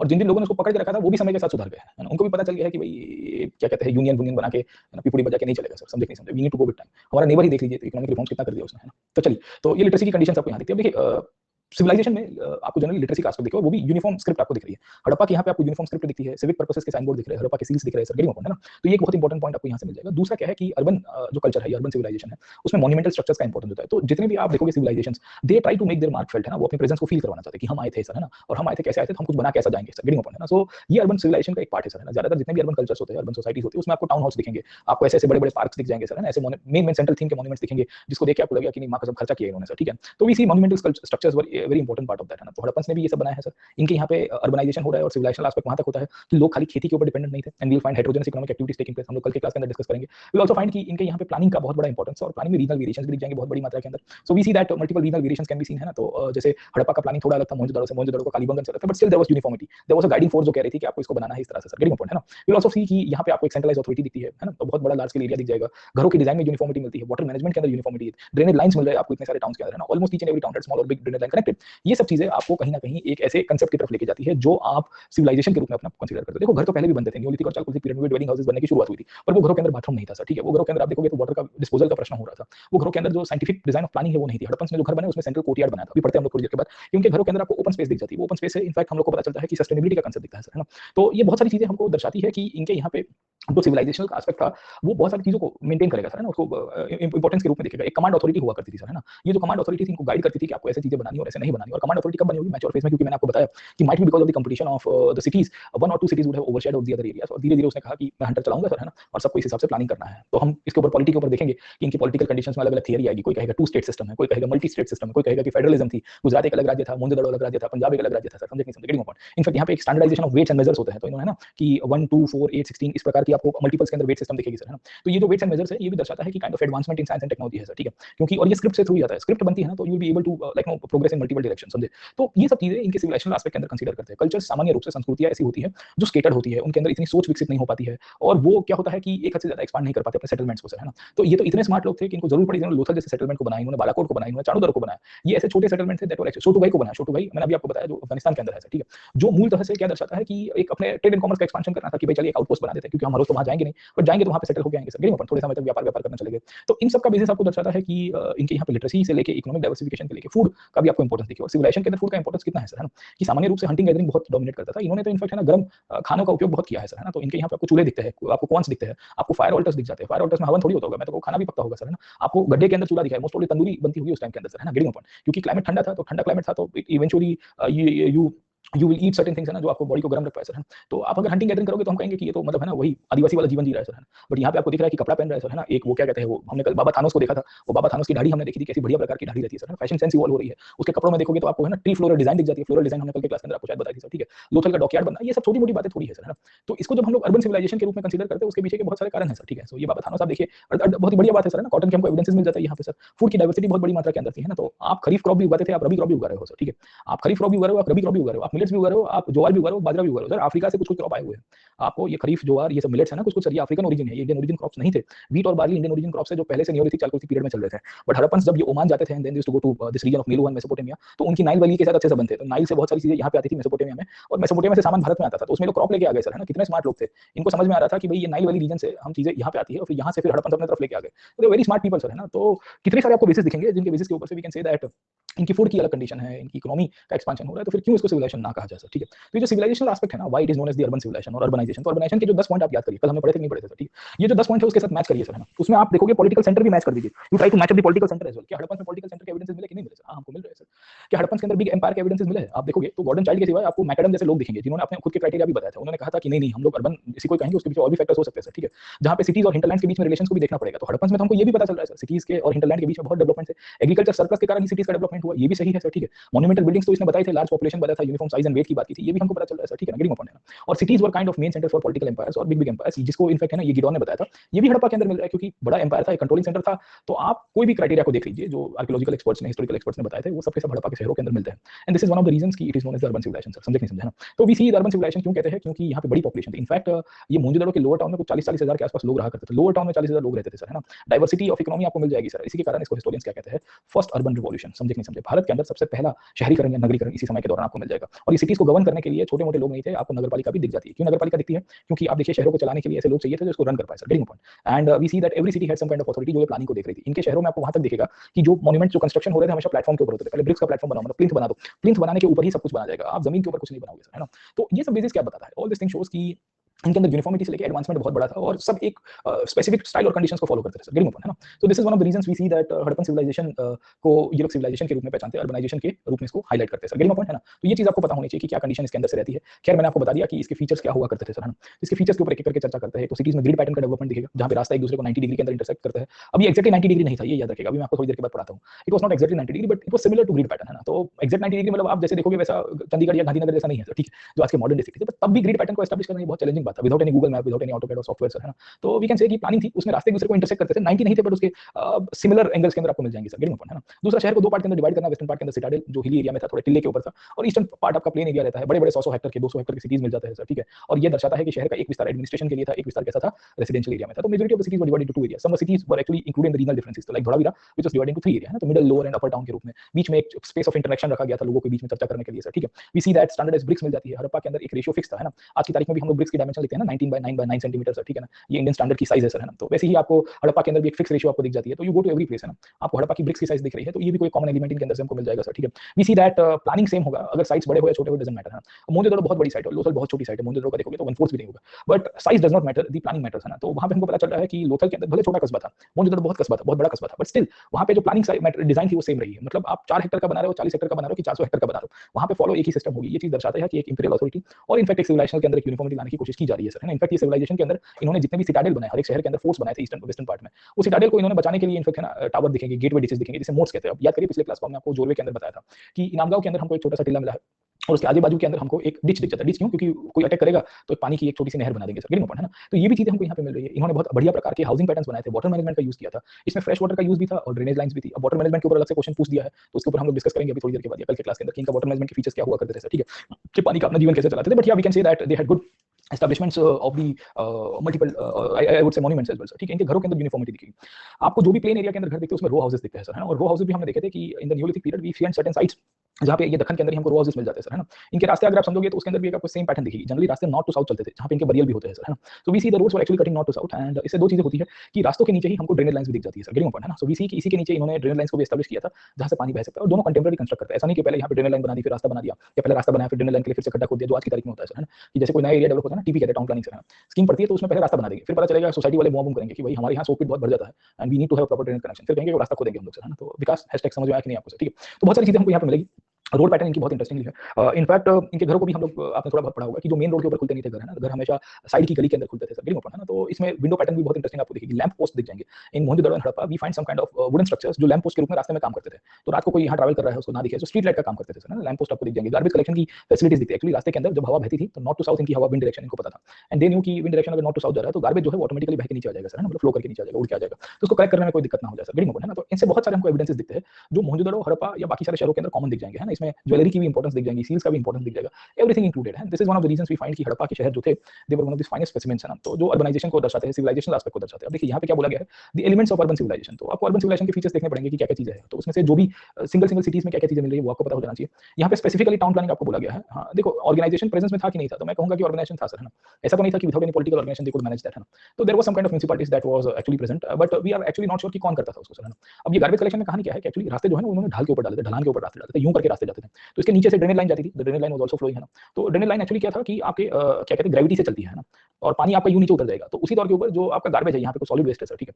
तो सॉलिड वेस्ट अगर रोल ऑन होते होते आया तो यहाँ पे इकट्ठा हो जाएगा सब कुछ सर, ठीक है। नो डाउट इनके पास ऐसी अथॉरिटी थी जो डेली कलेक्शन किया करती थी सर, है ना। तो डेली कलेक्शन के रूप में भी हमको एविडेंसेस दिख जाते हैं।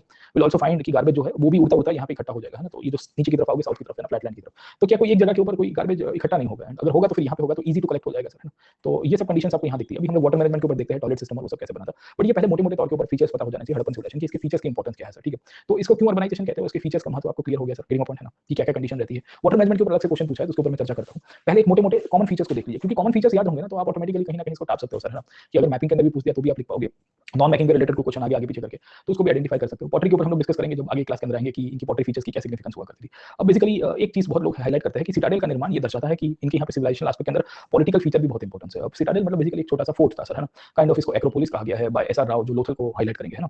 तो जब लोथल को यहाँ पे एक्सकेवेट किया गया, Lothal was actually excavated by SR Rao, तो एसआर राव कहते हैं कि भाई ये तो एक्रोपोलिस है ना, एक बहुत बड़ा किला दिख रहा है मुझे सर, ठीक है। तो इस प्रकार की बातें आपको दिखेगी, कहीं कहीं पे इनको इनफैक्ट है ना सिटाडेल के रूप में हम लोग इसको पहचानते हैं, फोर्ट के रूप में। अब सिटाडेल का इंपॉर्टेंस क्या था, तो सिटाडेल में एक्चुअली ज्यादातर मॉन्यूमेंट्स आपके लोकेटेड थे। तो जो जितने भी इंपॉर्टेंट मॉन्यूमेंट्स जैसे ग्रेट बात हो गया है, या कभी-कभी आप देखोगे कुछ और ये पब्लिक हॉल हो गया है, या in some towns we also find evidence of granary as well sir, है ना, कि जो अनाज भंडार हुआ करते थे सर, ठीक है। वो सब आपके सिटाडेल के अंदर से, और मोस्ट प्रोबब्ली वहां पे रूलिंग क्लासेस भी रहते होंगे, तो इनके जो शासक वर्ग है वो भी ये सिटाडेल के अंदर ही अपना जीवन चलाता होगा सर, ठीक है। तो सिटाडेल बनाने का इंटेंशन दो तीन थे, क्योंकि ज्यादातर सिटीज रिवर बैंक के ऊपर थे, और रिवर बैंक के ऊपर होने के कारण हो सकता है कि यहाँ पे फ्लडिंग होने की शक्यता है, यहाँ पे हो सकता है कि इनके शहरों के ऊपर शायद आक्रमण किया जा सकता है, क्योंकि हमने देखा कि इनके बीच में शायद कंपटीशन हुआ होगा और फिर एक सिटी दूसरे को सब्जुगेट करने की कोशिश की थी, तो सिटाडेल बनाया। तो वी सी के सिटाडेल का निर्माण करने के पीछे दो तीन कारण थे। एक तो फ्लडिंग का रीजन आपको दिख जाएगा, और फ्लडिंग के साथ साथ अटैक भी आपको मिल जाता है सर, है ना। तो एंटी सोशल एलिमेंट्स उसमें जो फ्लडिंग की थियरी है बहुत मैटर करती है। ये डेल्स करके आपको एक आर्कियोलॉजिस्ट दिखेंगे जिन्होंने मोहनजोदड़ो का स्टडी किया था, और डेल्स ने मोहनजोदड़ो के अंदर करीबन 7 बार उन्होंने आइडेंटिफाई किया कि यहाँ पे फ्लडिंग हुआ है सर, है ना। तो he found 7 layers of soil, जो स्ट्रेटोग्राफिकल स्टडी के तहत दर्शा रही थी कि भाई यहाँ पे फ्लडिंग हुआ है सर, है ना। तो शायद इसी के कारण सिटाडेल बनवाया होगा, और इससे ही फिर इन्होंने जो थियरी दी थी कि भाई इनके डिक्लाइन में फ्लड थियरी भी इंपॉर्टेंट है। खैर, दूसरा आपको पता चलता है कि सेफगार्ड करना था, अपने नागरिकों को बचाना था सर, है ना। तो वाइल्ड एनिमल्स आ रहे थे, एंटी सोशल एलिमेंट्स हो सकते हैं ना, आपको रोमियो दिख जाएंगे सर, है ना। तो उससे भी आपको दिख जाएगी बहुत सारी बातें। दो तीन पॉइंट्स आपको याद रहने चाहिए कि कालीबंगन जैसे टाउन्स आपको दिख जाएंगे जो नीचे की साइड में भी फोर्टिफाइड है। एक्चुअली कालीबंगन के अंदर बहुत सारे सेटलमेंट्स आपको मिलते हैं जो मूल तरह से मैन्युफैक्चरिंग साइट के लिए जाने गए हैं, and this is one of the reason कि वहाँ के शासकों ने कहा था कि हमारे जो कारीगर लोग हैं उनको भी सेफ्टी सिक्योरिटी मिलनी चाहिए, चोरी चपाटी नहीं हो जानी चाहिए सर, ठीक है ना। तो this is one of the time we can see कि क्या कंडीशन रहती है। खैर, सिटाडेल के अंदर जो कॉमन मैन था वो नहीं रहता था। जनरली ऐसा मानते हैं कि सिटाडेल के अंदर मूल तरह से जो रूलिंग क्लास था वो रहता होगा सर, और लोअर पेन एरिया में आपका कॉमन मैन रहता है। आज की तारीख में भी यही कंडीशन है ना, कि आप रायसीना चले जाए तो वहाँ पे रूलिंग क्लास रहता है, और फिर आप नीचे की तरफ आओगे तो वहाँ कॉमन मैन रहता है। खैर, तो ऐसी बहुत सारी कंडीशंस आपको दिख जाएगी। उसमें धोलावीरा थोड़ा एक डिफरेंशिएट करता है, क्योंकि इनके यहाँ पे रीजनल एलिमेंट्स हमेशा डोमिनेट करते हैं सर, है ना। सो वी सी कि ये कंडीशन दर्शाएगा। इसमें सोसाइटी के अंदर आपको क्लास डिवीजन और क्लास हायरार्की के बारे में पता चलता है। इनफैक्ट इनके घरों का एनालिसिस जब हमने किया तो घरों के अंदर से ज्वेलरी मिली, कुछ घरों के अंदर हमको बहुत बड़ी मात्रा में गोल्ड की संख्या मिल रही है, बीट्स दिख रहे हैं। तो किसी ने कहा कि ये बिजनेसमैन था या ये ज्वेलर था, ये सोनार हुआ करता था सर, है ना। तो उस टाइम पे ज्वेलरी का काम करता था। उसका घर भी 4 BHK मिला है सर, है ना। तो 4 BHK हाउस आपको राखी गढ़ी के अंदर मिल रहा है। आपको बता देता हूँ कि इनके क्या सिग्निफिकेंस यहाँ पे रहती है। खैर सर, ठीक है ना। ये प्लानिंग है आपका, ये सिटाडेल वाला एरिया है, समझ में आया, this is the Citadel area, and ये आपकी पूरी की पूरी प्लांट है। ये एक्चुअली ग्रेट बात है, यहाँ से आप नीचे उतरोगे एंड फिर यहाँ पे आप 6 करके फिर यहाँ से बाहर निकल जाओगे। फिर यहाँ छोटे छोटे कमरे आपको दिखेंगे, टोटल 8 रूम्स दिखते हैं दोनों साइड के ऊपर सर, है ना। तो ये 8 कमरे दिखते हैं। कहते हैं कि 8 रूम प्री शावर या काइंड ऑफ, है ना, तैयार होने के लिए आपको मिल जाएंगे, या काइंड ऑफ रिचुअल्स के लिए मिल जाता है सर, ठीक है ना। तो ये ओलंपिक साइज स्विमिंग पूल तो नहीं थे उस टाइम के, बट ये रिचुअल्स को दर्शाते हैं अलग अलग प्रकार के। ये ग्रेट बात का इंपॉर्टेंस आपको यहाँ से दिख जाएगा। ये धोलावीरा के बारे में मैं आपको बता रहा था कि धोलावीरा का इंपॉर्टेंस क्या है। अब देखिए Dholavira is always divided into 3 parts है ना, तो एक पार्ट ये आपका सिटाडेल का है, ये मिडिल टाउन है और ये आपका लोअर टाउन है सर, ठीक है। और उसमें आपको मनहर करके और दूसरा आप देखोगे तो मनसर करके आपको चैनल दिखेगा, किडिंग ओपन है ना। अब हमेशा याद रखिएगा कि इनके प्लानिंग के अंदर आपको सिमेट्री का इंपॉर्टेंस दिखेगा है ना। In majority of the cities we find the cemetery very important and cemetery is always located outside the settlement area sir, है ना। कि ये चीज दर्शाती है कि इनको पता था कि हमारे यहाँ पे जो भी पहचान वाले रिश्तेदार अगर कोई लुढ़क जाता है तो उसको कहाँ पे दफनाया जाता है। अब देखिए इसके पहले न्यूलिथिक पीरियड में घर में दफना देते थे है ना, तो व्हाट वी सीन है ना, नीचे डोरवे इनाम गांव के अंदर बोले लुढ़क गया बोले इधर ही दफना, फिर केसेस बन जाते हैं। आजकल अगर आप किसी को मतलब किसी का नेचुरल डेड मृत्यु भी घर में दफना दिया तो पुलिस आ जाएगी, कोई ना कोई इन्फॉर्म करेगा कि भाई यहाँ लो चला बच्चा लग रहा है कि मर्डर हो गया सर, ठीक है। बट ये लोग थोड़े सिविलाइजेशन थे, इनको पता था कि how to respect the dead people है ना, समझे, सिविक सेंस है ना, ये सिंपल चीज दर्शाती है ना। सिमेट्री आपको हर जगह आपको बाहर ही दिखेगी, आप कोई भी टाउन का देख लीजिएगा। उपिंदर सिंह मैम ने तो काफी सारे टाउन्स की एनालॉजी डिटेल में लिखी है, कुछ हमने यहाँ पे इंक्लूड किया क्योंकि मसाला हमको मिलना चाहिए, बट ये आपको एक फीचर दिखता है, symmetry is located outside the area है। दिस थिंग शोस कि इनका क्या इंपॉर्टेंस रहता होगा सर, समझे आप, ठीक है ना। तो ऐसे बहुत सारे आपको पॉइंट्स यहाँ पे दिखेंगे। इनफैक्ट हम लोग जब ये धोलावीरा को देखते हैं तो इसमें भी आपको रिजर्वॉयर के एविडेंसेस दिख जाएंगे सर, ठीक है। So you will also find some kind of water reservoir, इन्होंने डैम भी बनाया था छोटा सा जो पानी का यूज करते थे सर, ठीक है, गेटिंग ओपन है ना। तो ऐसे बहुत सारे पॉइंट्स के बेसिस के ऊपर से हम लोग कह सकते हैं कि इनके सिटीज का अपना इंपॉर्टेंस। अब एक एक करके मैं आपको पढ़ाता हूँ। वाटर मैनेजमेंट के अंदर घरों के अंदर बाथरूम भी दिख जाएंगे है ना। सिविक सेंस उसी को कहते हैं जो खुले में शौच ना करे और घर में जाके अपना इनफेक्शन शौचालय का उपयोग करिए सर, ठीक है। तो we see that here we find the design of the houses and designs के अंदर आपको बाथरूम एंड वाटर क्लोजेट्स मतलब टॉयलेट और बाथरूम दोनों अलग अलग आपको दिख जाएंगे। They were the first one to use the flush toilets है ना, तो फ्लश टॉयलेट्स का इन्होंने उपयोग किया था वाटर के रूप में सर, ठीक है। तो काफी एडवांस लोग थे, ऐसे थोड़ी सिविलाइजेशन कहते हैं, वरना आप इनफैक्ट ना बाहर शौचालय के लिए जा रहे हो तो दिस थिंग शोस कि यू आर नॉट सिविलाइज्ड है ना, you do not care about yourself neither you care about the people around you. खैर तो ऐसे बहुत सारे पॉइंट्स हमको यहाँ से दिख जाएगी जिनके बेसिस के ऊपर से हम लोग इंडस सिविलाइजेशन को समझ सकते हैं और इनके मेन फीचर्स के अंदर हम लोग सिविलाइजेशन एस्पेक्ट लिखेंगे तो ये सब पॉइंट्स आपको पता चल जाएंगे, क्योंकि इसको वाई सिविलाइजेशन है ना, समझे नहीं समझे, वाई अर्बन सिविलाइजेशन कहते हैं, उसके फेवर में आपको ये सब पॉइंट्स जस्टिफाई करने पड़ेंगे। तो इनमें से जो मोटे मोटे पॉइंट्स आप लिखोगे ना तो ऑटोमेटिकली आपका आंसर तैयार हो जाएगा, समझ में आ रहा है नहीं आ रहा है आपको सर, ठीक है। आप सिटाडेल के साथ सिग्निफाई कर सकते हो, वाटर मैनेजमेंट के साथ, और हमने जो भी अभी आगे की क्लास में भी पढ़ेंगे आर्ट एंड क्राफ्ट को भी पढ़ेंगे, क्योंकि हम लोग जब देखते हैं कि अर्बनाइजेशन और अर्बन सिविलाइजेशन उसी को कहते हैं जो एग्रीकल्चर के ऊपर डिपेंडेंट ना, तो उसमें इकोनॉमी भी इंक्लूड होगी, तो अभी इकोनॉमी को भी हम लोग पढ़ेंगे तो आपको और समझ में आ जाएगा। एक्चुअली ये जो प्रश्न है वेरी ओपन एंडेड क्वेश्चन होते हैं कि भाई अर्बन सिविलाइजेशन कहते हैं सर, है ना, अर्बनाइजेशन के फीचर्स कैसे होंगे, तो वो जो गॉर्डन चेन ने जो 10 पॉइंट्स बताए थे उसके साथ हम लोग एक करके कंपेयर करेंगे आगे क्लास के अंदर, तो धीरे धीरे आपको पता चलेगा। लॉन्ग डिस्टेंस ट्रेड इसका बहुत इंपॉर्टेंट पार्ट हमने पढ़ा था ना, तो हड़प्पन के साथ लॉन्ग डिस्टेंस ट्रेड के एविडेंसेस मिल रहे, लोथल के अंदर मिल रहे, बालाकोट के अंदर मिल रहे, सुक्टा के अंदर मिल रहे, सुक्टा जंडोर के अंदर मिल रहे सर, है ना, मेसोपोटामिया के सील्स मिल रहे, यहाँ गुजरात में नागेश्वर करके एक साइड दिखेगी ओवर हियर, ये नागेश्वर के अंदर भी आपको मेसोपोटामिया के एविडेंसेस मिल रहे सर, है ना।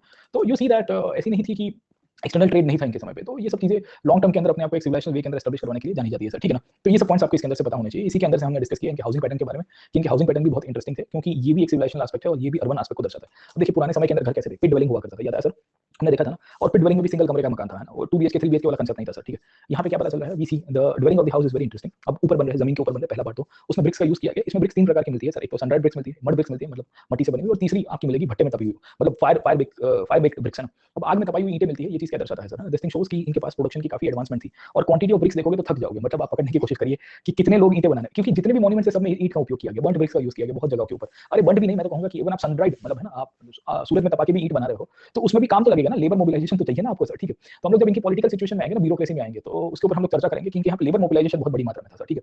तो आपको क्वेश्चन अभी आया नहीं है, but I am expecting question कि वो एडमिनिस्ट्रेटिव साइड से पूछ देगा कि comment on the administrative side और the administrative features of the Indus civilisation based on the archaeological findings, है ना, कि पुरातात्विक खोज के आधारित इनके प्रशासनिक शासन कैसा चलता था उसके ऊपर टिप्पणी कीजिए सर, ठीक है। तो इस प्रकार के प्रश्न आते रहते हैं, देखें आस्क यू कि किस तरह से चीजें चलती रहेगी सर, गेटिंग है ना। तो इसके ऊपर मैं लिखूंगा, आपको एग्जांपल्स बता दूंगा, 4-5 एग्जांपल्स बता दूंगा कि कहां-कहां लेबर मोबिलाइजेशन के हम लोग एग्जांपल, उसमें एक पहला तो टाउन प्लानिंग के अंदर लिख सकते हैं कि भाई इनके घर बनाने वाले कोई तो अथॉरिटी थी सर, है ना, और ये घरों के अंदर यूनिफॉर्म डिजाइन दिखती है। तो कुछ-कुछ जगह के ऊपर आपको वन रूम किचन दिखेगा, रो हाउसेस दिखेंगे ना। वन रूम किचन का मतलब है कि एक रूम था, किचन था और आपको बाथरूम दिख जाएगा सर, ठीक है। तो एक फिक्स आपको इसके अंदर से मिल जाएगी सर, गेटिंग पॉइंट है ना। दूसरी इनके जो ईंट थे they were actually used in the form of lime plaster and the gypsum plaster, है ना। तो क्ले और जिप्सम को यूज किया था, लाइम को यूज किया था, चूना होता है ना बेटा सर, ठीक है। सो चूने का उपयोग किया गया था मोर्टार के रूप में सर, है ना। तो इनफैक्ट सीमेंट के अंदर भी सबसे बड़ा जो कैरेक्टर या मैं कहूंगा इंग्रेडिएंट होगा वो मोर्टार ही होता है, और वो लाइम से ही इनफैक्ट बनता रहता है सर, ठीक है। तो वी सी दैट इनके घरों के अंदर आपको 2-3 चीजें मिलती है। पहले ज्यादातर घर जो थे उनकी जब हम लोग डिजाइन देखते हैं, when we see the design of the houses, है ना, तो आपको बीच में कोर्टयार्ड दिख रहा है, ये दिख रहा है sir, this is the courtyard sir, है ना। तो ये ओपन स्पेस आपको यहाँ से दिखेगी। घर की एंट्री के अंदर आपको बहुत इंटरेस्टिंग कहानी दिखती है कि कोई भी घर होगा या उसमें बाहर वाला जो है ये आउटसाइडर है सर, ठीक है ना, he won't be able to see what is happening inside the house, है ना। घर के अंदर क्या हो रहा है उसको नहीं दिखेगा सर, ठीक है।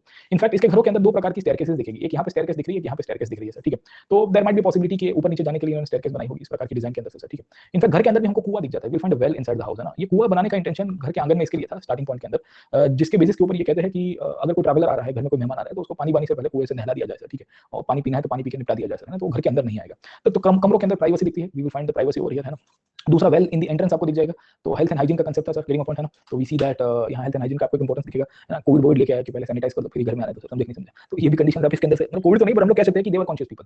कोई ट्रैवलर आ रहा है जिसको बाहर से ही निपटा देना है, आपने भी घर के अंदर अपने बड़े-बड़े बिजनेसमैनों के अंदर वहां देखा होगा, गवर्नमेंट ऑफिशियल्स के घर पे भी जाओगे तो आपको लिविंग स्पेस के भी बाहर बैठाते हैं ना, छोटा सा कमरा होता है, पुलिस आ रहा है अभी, है ना, तो आप फिर वो वहां से निपटा देंगे, तो आपको लगेगा कि साहब अंदर मुड़ के चाय नाश्ता कराएंगे, तो ऐसा होता नहीं है कभी-कभी, ठीक है। तो हड़प्पन ने ये चीज ध्यान ध्यान रखिए अपने घरों के डिजाइन में, कुछ कुछ घरों के अंदर, बड़े घरों के अंदर, कि वहाँ पे इंटीरियर पोर्शन में कोई बाहर वाला झांक भी ना पाए, ऐसी कंडीशन आपको दिखेंगी सर। अब ज्यादातर जो घर है उसके जो एंट्रेंस या मैं कहूंगा कमरे के जो दरवाजे हैं, they were opening to the courtyard side, और खासियत ये थी कि यहाँ विंडोज नहीं दिखेंगी बाहर की तरफ से, है ना। तो ये कोर्टयार्ड था ना, ये ओपन था, it was open from sky. तो ये कमरा यहाँ पे, कमरा यहाँ पे, कमरा यहाँ पे है सर, ठीक है ना। तो इसका फायदा ये हो रहा था कि कोर्टयार्ड से लाइट आ जाती थी आपको सर, ठीक है, तो प्राइवेसी भी मिलती थी और लाइट भी आ जाती थी, बाहर वाला तो कोई देख नहीं पाएगा। अब जो है वो आपके घर वाले ही है सर, वेरी इंपॉर्टेंट है ना। तो ये इंटरेस्टिंग कंसेप्ट आपको यहाँ दिखेगा, प्राइवेसी का कंसेप्ट दिखेगा, सस्टेनेबल आर्किटेक्चर का कंसेप्ट दिखेगा। सस्टेनेबल आर्किटेक्चर का मतलब ये है कि इन्होंने जो भी मटेरियल बनाया है वो नेचुरली एंड लोकली अवेलेबल है सर। अभी तक प्रश्न नहीं आया सर, पर आर्किटेक्चर से आ जाएगा सर, आर्ट एंड कल्चर के अंदर से, कि हड़प्पा की जो आर्किटेक्चर फीचर्स में सस्टेनेबिलिटी का इंपॉर्टेंस क्या है सर, ठीक है। तो सस्टेनेबिलिटी में आप ये सब पॉइंट्स लिखोगे कि सनलाइट ये लोग आराम से कंसीडर कर पा रहे थे डिजाइनिंग के अंदर, क्योंकि इनको पता था कि कोर्टयार्ड को खुला रखें। और इवन आज के तारीख में गांव में आपको ऐसे मकान दिख जाते हैं ना, we see some kind of houses in the villages जो कोर्टयार्ड सेंट्रिक थे, और इनके घरों के अंदर आपको रेन वाटर हार्वेस्टिंग भी मिलता है सर, ठीक है। So we find rain water harvesting की जो बारिश का पानी आ रहा है उसको ये लोग स्टोरेज करते थे इन द संक।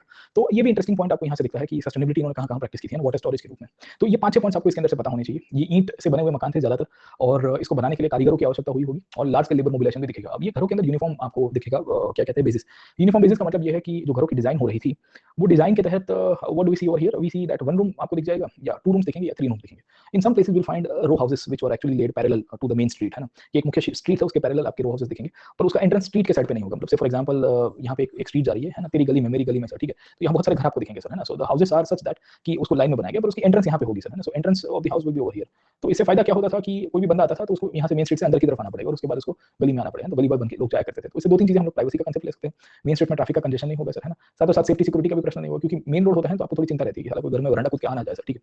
तो वो भी इशू यहाँ पे नहीं हो जाएगा आपके यहाँ पे। खैर, तो ये 3-4 पॉइंट्स के बेसिस के ऊपर हम लोग कह सकते हैं। धूल मिट्टी भी नहीं आएगी सर, है ना, समझे नहीं समझे, धूल मिट्टी भी नहीं आएगी। इनफैक्ट इन्होंने छज्जा मतलब घर के अंदर आपको ये तो किसी आर्टिस्ट ने बनाया है, बट यार इन्होंने रूफ बनाया था। रूफ जनरली वुडन रूफ भी मिल जाते थे सर, है ना। So will find evidence of wooden roof, will find evidence of some kind of sheets which were used, है ना, जो उसको उस तरह से रूफिंग के रूप में यूज हो रहा था सर, ठीक है। तो ये इसके लिए काफी इंटरेस्टिंग इनके फीचर के अंदर हम कह सकते हैं सर, है ना। तो घरों के डिजाइन में याद रखिएगा कि आपको यूनिफॉर्मिटी दिखती है, वो चाहे 1 रूम हो, 2 रूम हो, या 3 बीएचके वाले केसेस भी, कुछ कुछ में तो 4 बीएचके मिले, मतलब राखी गढ़ी के अंदर अभी तो 4 रूम के किचन भी मिलने की शुरुआत हो रही है सर, ठीक है ना। तो 4 बीएचके वाले घर मिल जाएंगे सर। एक यूनिफॉर्म पैटर्न दिखेगी सबके घरों के अंदर। बीच में जनरली हमको पता चल रहा है कि कोर्टयार्ड दिख रहा है, कुछ कुछ चालकोलिथिक एविडेंसेस मिलेंगे, बट कंप्लीटली चालकोलिथिक सेंट्रिक भी नहीं है ना। इसके लिए हमने कहा कि इवोल्यूशन पुराने कल्चर से सिविलाइजेशन के अंदर देखेंगे सर, ठीक है। इसमें बेक्ड ब्रिक्स दिख रहे हैं। अब देखिए बेक्ड ब्रिक्स का इंपॉर्टेंस क्या है ना, जब भट्टे में सेकी हुई ईंटों का उपयोग कर रहे हो आप, ये चीज दर्शा रही है कि आपके पास फायर की एबिलिटी अच्छी खासी है सर, ठीक है। और दूसरी क्या है कि आपके पास मड एबिलिटी है और लेबर की एबिलिटी है ना, समझे नहीं समझे। इनफैक्ट ये बेक ब्रिक्स का जब आप उपयोग कर रहे हो तो इससे आपको पता चल रहा है कि यू वांटेड स्ट्रेंथ और वार्मथ, है ना, आपको ठंडा नहीं लगना चाहिए सर, है ना, एटमॉस्फेयर की भी इफेक्ट। तो ये जो वेट क्लाइमेट था उसके कारण भी मैटर करेगा, और स्ट्रेंथ भी थोड़ी मजबूत रहेगी, आप थोड़ी मारोगे टूटेगी नहीं इतनी जल्दी से सर, ठीक है। इसमें वुडन आर्किटेक्चर बहुत है, क्योंकि लकड़ा आप घरों के ऊपर छत देखोगे ज्यादातर नहीं दिख रही है, क्योंकि वुडन आर्किटेक्चर यूज हो रहा था। तो छज्जा बनाने के लिए, रूफ बनाने के लिए लकड़ा क्या है, over period of time DK हो जाता है, आपको पता है, डिकम्पोज हो जाता है, नेचुरल है ना सर, इसके लिए। तो लकड़ी के एविडेंसेस हमको नहीं मिलते, टिम्बर के एविडेंसेस हमको बहुत मिल जाते हैं। टिम्बर के बारे में मैंने आपको अभी थोड़ी देर पहले बताने की कोशिश की। इनका जो सेटलमेंट था, इनके सेटलमेंट कहां पे थे sir, they were located on the Ghaggar Hakra Mohenjodaro Indus axis, right, and here it's a very fertile area, right. Mud for construction and timber availability was easy there. तो because of all this cases large scale use of wood would have taken place, समझे। अब देखिए, अब architecture के अंदर भी geography है, हर जगह के ऊपर ज्योग्राफी आएगा, सेटलमेंट से लेके खान पीन से लेके जो भी चीजें सब में ज्योग्राफी आएगा। तो पहला ज्योग्राफी का क्लास वो है ना, जो नए बच्चे आए हैं ना, वो खास करके वो ज्योग्राफी वाला क्लास पहले अटेंड कर दी, क्योंकि उसमें मैंने थोड़ा आपको पेडागोगी बताई है कि इतिहास को कैसे देखा जा सकता है। उसमें हमने कोई बात नहीं की एक्चुअली कोई टॉपिक के रिलेटेड, बट ओवरऑल देखा था कि how geography is impacting history in India sir, है ना, समझ में आया। हां, ओरिजिन और डिक्लाइन में भी ज्योग्राफी है, एवरीवेयर इट इज ज्योग्राफी, है ना, सब जगह पे ज्योग्राफी आता रहता है। चलिए, तो थोड़ा दिमाग को खोल दीजिए अपना सर, है ना, तो खोलोगे उतना ज्यादा आपको ज्योग्राफिकल बेसिस के ऊपर आएगा सर, है ना। तो वी सी दैट इनके घर मल्टी स्टोरी मिले। अब देखो, मल्टी स्टोरी घरों का मतलब क्या है कि 2 मंजिले के घर मिले, उसमें भी ऊपर से नीचे जाते होंगे, अभी मैंने आपको बताया सर। तो ये तो क्या किसी ने बनाया है, someone has created this 3D image, है ना, रेंडरिंग किया है, पर ये हो सकता है कि लकड़ी की स्टेयरकेस होगी सर, है ना, वुडन स्टेयरकेस होगी, क्योंकि टार्जन बनके तो आप एक जगह से नीचे जगह जा नहीं पाओगे सर, ऊपर नीचे नहीं जा पाओगे। But yeah we find some kind of space जहां से ऊपर जाने के लिए कुछ जगह का पता चल रहा है सर, ठीक है। तो वी सी के ये भी किसके लिए आपको सिग्निफिकेंस दिखेगा। घरों के अंदर आपको टॉयलेट दिखते हैं, घरों के अंदर बाथरूम दिखते हैं, दोनों का अलग अलग यूज आपको मिल जाएगा। अब सवाल ये आता है कि आप में से काफी सारे बच्चे कह रहे हैं कि सर ये ईंटों को कैसे चिपकाते थे। तो जनरली क्या था कि मड प्लास्टर और लाइम का यूज होता था, जिप्सम भी दिख जाता है, जिप्सम जनरली नीचे दिख जाता है फ्लोरिंग के लिए सर, है ना। जैसे आप देख रहे हो कि ये बाथरूम के एविडेंसेस मिले, you can see over here, this are the evidence of bathroom sir, है ना। तो इसमें ब्रिक्स और स्टोन रबल का यूज किया गया, कहीं कहीं पे आपको स्टोन रबल मशीनरी भी दिखेगी, खास करके गुजरात वाले रीजन में ब्रिक्स की जगह आपको स्टोन रबल दिख रहा है ना, स्टोन मशीनरी दिख रही है ना, पत्थर दिख रहे हैं बड़े बड़े, और बड़े बड़े पत्थरों से धोलावीरा के अंदर खास करके, है ना। सो हियर यू फाइंड कि स्टोन मशीनरी यूज, और स्टोन मशीनरी यूज करने के बावजूद भी वी फाइंड कि यहाँ पे जो पानी है वो नीचे ना उतर जाए, इसके लिए उन्होंने उसको वाटर टाइट किया, कैसे, जिप्सम भर के, है ना। तो gypsum is a very good commodity, जो वाटर टाइट वाटर क्या कहते हैं कि इंग्रेशन ना हो उसके लिए यूज होता है सर, गिरिंग अपॉन, है ना। तो ये काफी इंटरेस्टिंगली आपको इसके अंदर से दिखेगा। ये आपको पता होना चाहिए, टाइल्स का डेकोरेशन इन्होंने किया है। घरों के अंदर आपको खिड़कियां कम दिखती है, ऊपर की साइड में खिड़की दिख जाएगी, मतलब, है ना, वेंटिलेशन के रूप में यूज होती थी, but you will not find large scale Windows, है ना। डोर्स आपको लिमिटेड दिखेगा, एक ही एंट्री डोर दिखता है, क्योंकि इसके पीछे की आपको एक कहानी दिखेगी सर, ठीक है ना। How can mud plaster still surviving sir, है ना। देखो, ब्रिक्स के जॉइंट के बीच में जो रह जाता है वो रह जाता है, जैसे ऊपर भी दिख रहा है यहाँ पे सर, है ना, आपको एक्सपोज ब्रिक्स नहीं दिख रही, this are not expose bricks, है ना। इसके ऊपर भी आपको कुछ कुछ दिख रहा है कि समथिंग इज लेयर्ड अप, है ना, समझे नहीं समझे। तो ऐसे लेयर दिख रहा है, ये मड प्लास्टर ही, और तो क्या है सर, गिरिंग अपॉन, है ना। कुछ कुछ टूट गया है, देखो, कुछ चीजें जमीन में रहती है वो तो रह जाती है, वो होता है ना कि ये राज राज ही रह गया, समझे नहीं समझे। तो कुछ कुछ चीजें राज के रूप में बच गई तो बच गई, कुछ कुछ नहीं बची, वो बाहर चली जाती है सर, ठीक है ना। तो ये कंडीशन आपको दिखी। अब लकड़े के घर इन्होंने बनाए थे, मोस्ट प्रोबब्ली कहीं पे बनाए होंगे आउटपोस्ट के रूप में, जहां ईंटें कैरी ना कर पा रहे होंगे, तो लकड़े के घर अच्छी बात है कि हमको एविडेंसेस मिलते नहीं है सर, गिरिंग अपॉन, है ना। तो ये कंडीशंस दिखेगी। अब देखिए, इसमें इंग्लिश बॉन्ड की आपको कहानी दिखेगी, स्ट्रेंथ को लेकर मैं आपको इनके साइंस के ऊपर डिस्कस करने वाला था, और आपने पूछ दिया आर्किटेक्चर के अंदर। चलिए सर, मतलब आप देखोगे तो ईट जो होती है ना उसके 3D इमेज आप समझने की कोशिश करिए। So you will find bricks is similar to this, है ना, समझे नहीं समझे। और बीच में यहाँ पे आपको मार्किंग दिखेगा on the top of the bricks you will find marking PK brand of bricks, है ना। तो आप कहीं भी ईंट लेने जाओगे ना तो आपको इस प्रकार की ब्रांडिंग दिखेगी टॉप के ऊपर से, ठीक है। अब सामान्य रूप से क्या होता है कि ईंटों को रखा कैसे जाता है, तो पहले क्या था कि जो न्यूलिथिक पीरियड में हमको ब्रिक्स दिखी, एक ईंट यहाँ पे है, फिर बीच में आप देखोगे तो इन्होंने कुछ भर दिया मसाला, और दूसरी ईंट को ऐसे रख दिया सर, गेटिंग पॉइंट, इसको फिर रख दिया, फिर ऐसे रख दिया सर, गेटिंग पॉइंट, है ना। तो ये दूसरे नंबर की तीसरे नंबर के बीच में इन्होंने लाइम प्लास्टर भर दिया या कुछ मोर्टार भर दिया, क्ले भर दिया सर, गेटिंग पॉइंट। अब प्रॉब्लम क्या हो रहा था कि इसको कंपेयर करोगे इसके साथ कि ये जो लेंथ साइड है ये इसकी लेंथ साइड है सर, ठीक है ना, समझ में आया उसको। और ये जो है जनरली उसका साइड फेसिंग है, गेटिंग पॉइंट। तो आप लेंथ और उसकी जो विड्थ है तो आप क्या करोगे, एक ईंट यूं रखोगे आड़ी और एक ईंट यहाँ खड़ी कर दोगे सर, है ना। सो एक ईंट आपकी यूं जाएगी, समझ में आ रहा है कि नहीं आ रहा, और एक ईंट आपकी यूं जा रही है, गेटिंग पॉइंट, है ना। तो इससे क्या होता था कि यहाँ डबल ईंट लगती थी, यहाँ सिंगल ईंट लगती है, फिर डबल ईंट लगेगी सर, है ना। तो इसको जब हम लोग देखते हैं कि इसमें हेडर स्ट्रेचर आता है, ये एक्चुअली इसका स्ट्रेचर पोर्शन है, ये इंजीनियरिंग जानते हो उनको पता होगा, और इसको कहते हैं हेडर पोर्शन, है।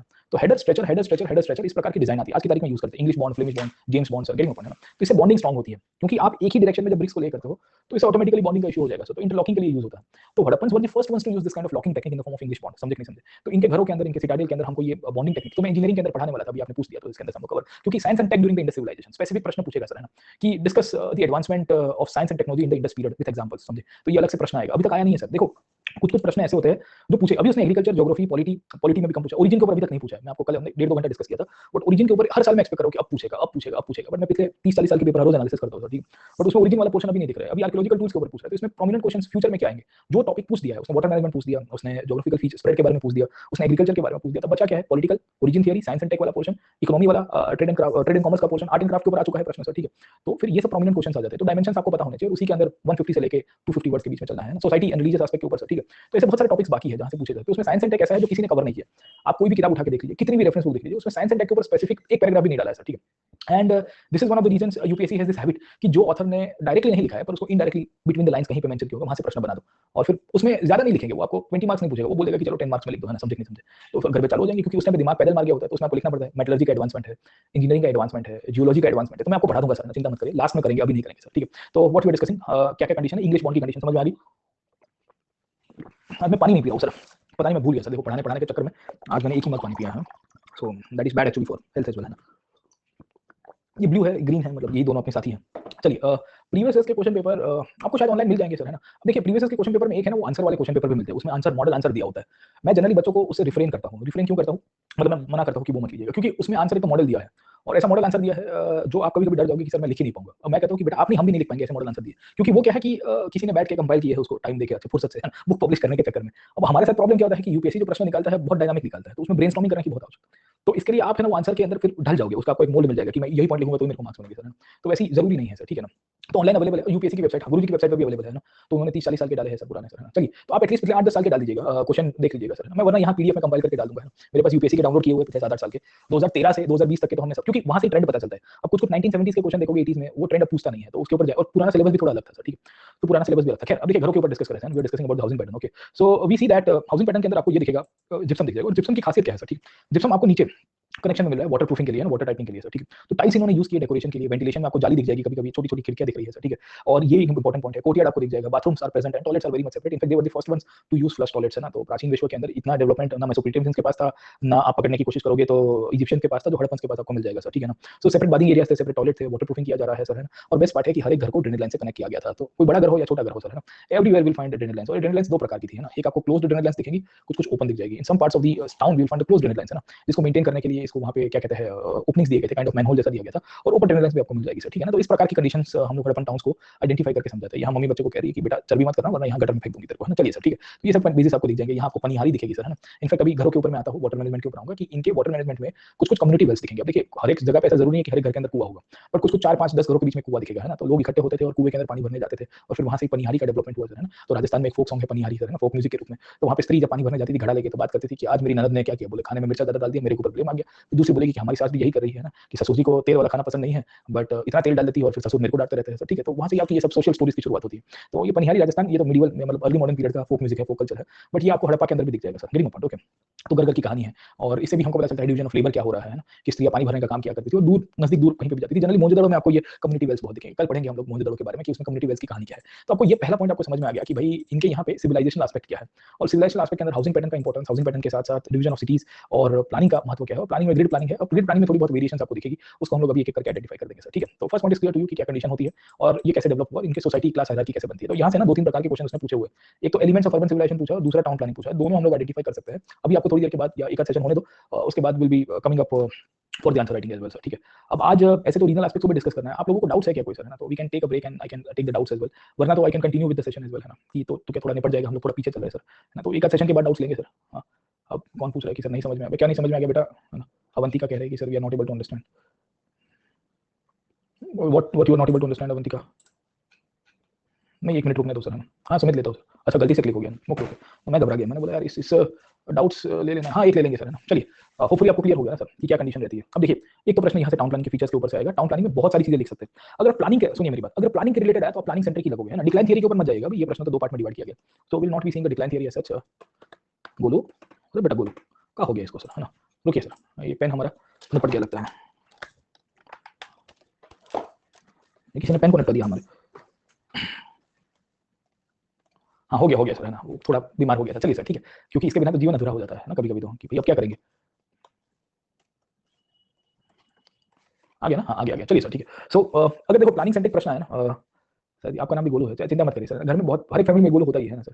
प्लानिंग लिखना है सपोज तो पर्टिकुलर हेडिंग में सही रहेगा या पॉइंट वाइज सही रहेगा। देखिए, जब आपको प्लानिंग क्वेश्चन क्या पूछ रहा है, मतलब डिस्कस द एलिमेंट्स पूछा है कि एलिमेंट्स को आप आइडेंटिफाई करिए, या आपको पूछा जा रहा है कि इनके यहाँ पे highlight the features of the planning elements, तो हाईलाइट करोगे तो आप पॉइंट बाय पॉइंट लिखोगे तो भी दिक्कत नहीं होगी सर, ना, क्योंकि क्वेश्चन मैटर करेगा। 10 मार्क्स में पूछा तो आप पॉइंट्स में भी लिख सकते हो, बट इसी और पॉइंट्स को ना छोटे पैराग्राफ में लिख देने का, अगर लिखना भी है ना पॉइंट वाइज तो छोटे पैराग्राफ बना के लिखो, 3 लाइन का पैराग्राफ या 2.5 लाइन का, 2 ढाई लाइन का पैराग्राफ बना के। तो इससे क्या होगा कि एग्जामिनर के अंदर एक फ्लो मेंटेन होता है, क्योंकि देखो ऑप्शनल की जो तैयारी है ना उसमें जीएस वाला नहीं कर सकते, भले प्रश्न सेम होंगे, बट जीएस में क्या है कि कभी कभी थोड़ा बड़ा जब्बा भी चल जाता है, पर ऑप्शनल में क्या है कि एकेडमिक थॉट वाले टीचर्स आते हैं, इसको चेक करने वाले लोग भी होंगे जिन्होंने पूरी जिंदगी हड़प्पन सिविलाइजेशन ही पढ़ाया होगा सर, ठीक है। तो उनको ये लगता है कि और हमने इतनी बड़ी बड़ी, और वो तो रिसर्च पेपर पब्लिश करने वाले लोग होते हैं ना, बड़े बड़े बुक्स लिखने वाले ऑथर्स होते हैं, तो कहते हैं कि हमने इतना सारा मेहनत करके लिखा है और इसमें से इसको लिखना का बोला तो इसने 1 लाइन में कर दिया, पॉइंट्स के अंदर ये 1 पॉइंट लिख दिया सर, ठीक है।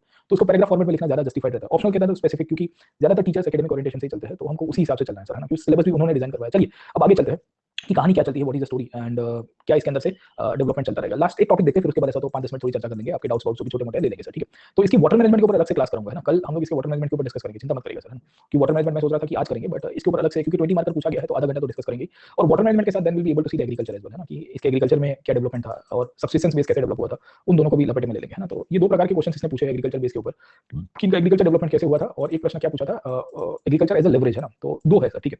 एक पूछा है मास्टरी और agriculture acted as a leverage for the rise of urban towns, है ना, कि क्या कृषि प्रवीण था, कृषि के ऊपर अपनी इन्होंने पकड़ बना दी और इसके कारण कस्बा है वो नगर के अंदर कन्वर्ट हो गया सर, ठीक है। तो उसकी विवेचना कीजिए, डिस्कशन कीजिए। और दूसरा इन्होंने पूछा है कि हड़प्पन सिविलाइजेशन में डाइवर्सिटी ऑफ सब्सिस्टेंस बेस, मतलब बेसिकली खाने पीने को लेके, उपजीविका को लेके उनके पास एक से ज्यादा आधार थे, है ना, तो इसी के कारण अर्बनाइजेशन हुआ। एक्चुअली घुमा फिरा के यहाँ पे आपको हाईलाइट अर्बनाइजेशन की थियरी के ऊपर ही पूछा गया है, बट इसमें थोड़ा खाने की चीजें बहुत बोली गई है, और उसमें बोला गया है कि how agriculture diversification led to urbanisation. 2 प्रश्न है यहाँ से पूछे गए, एक पूछा गया है कि एग्रीकल्चर के बेसिस के ऊपर अर्बनाइजेशन कैसे हुआ, दूसरा पूछा है कि एग्रीकल्चर में कितनी डाइवर्सिटी थी, मतलब फूड एंड एग्रीकल्चर में सब पूछा जाएगा सर, ठीक है।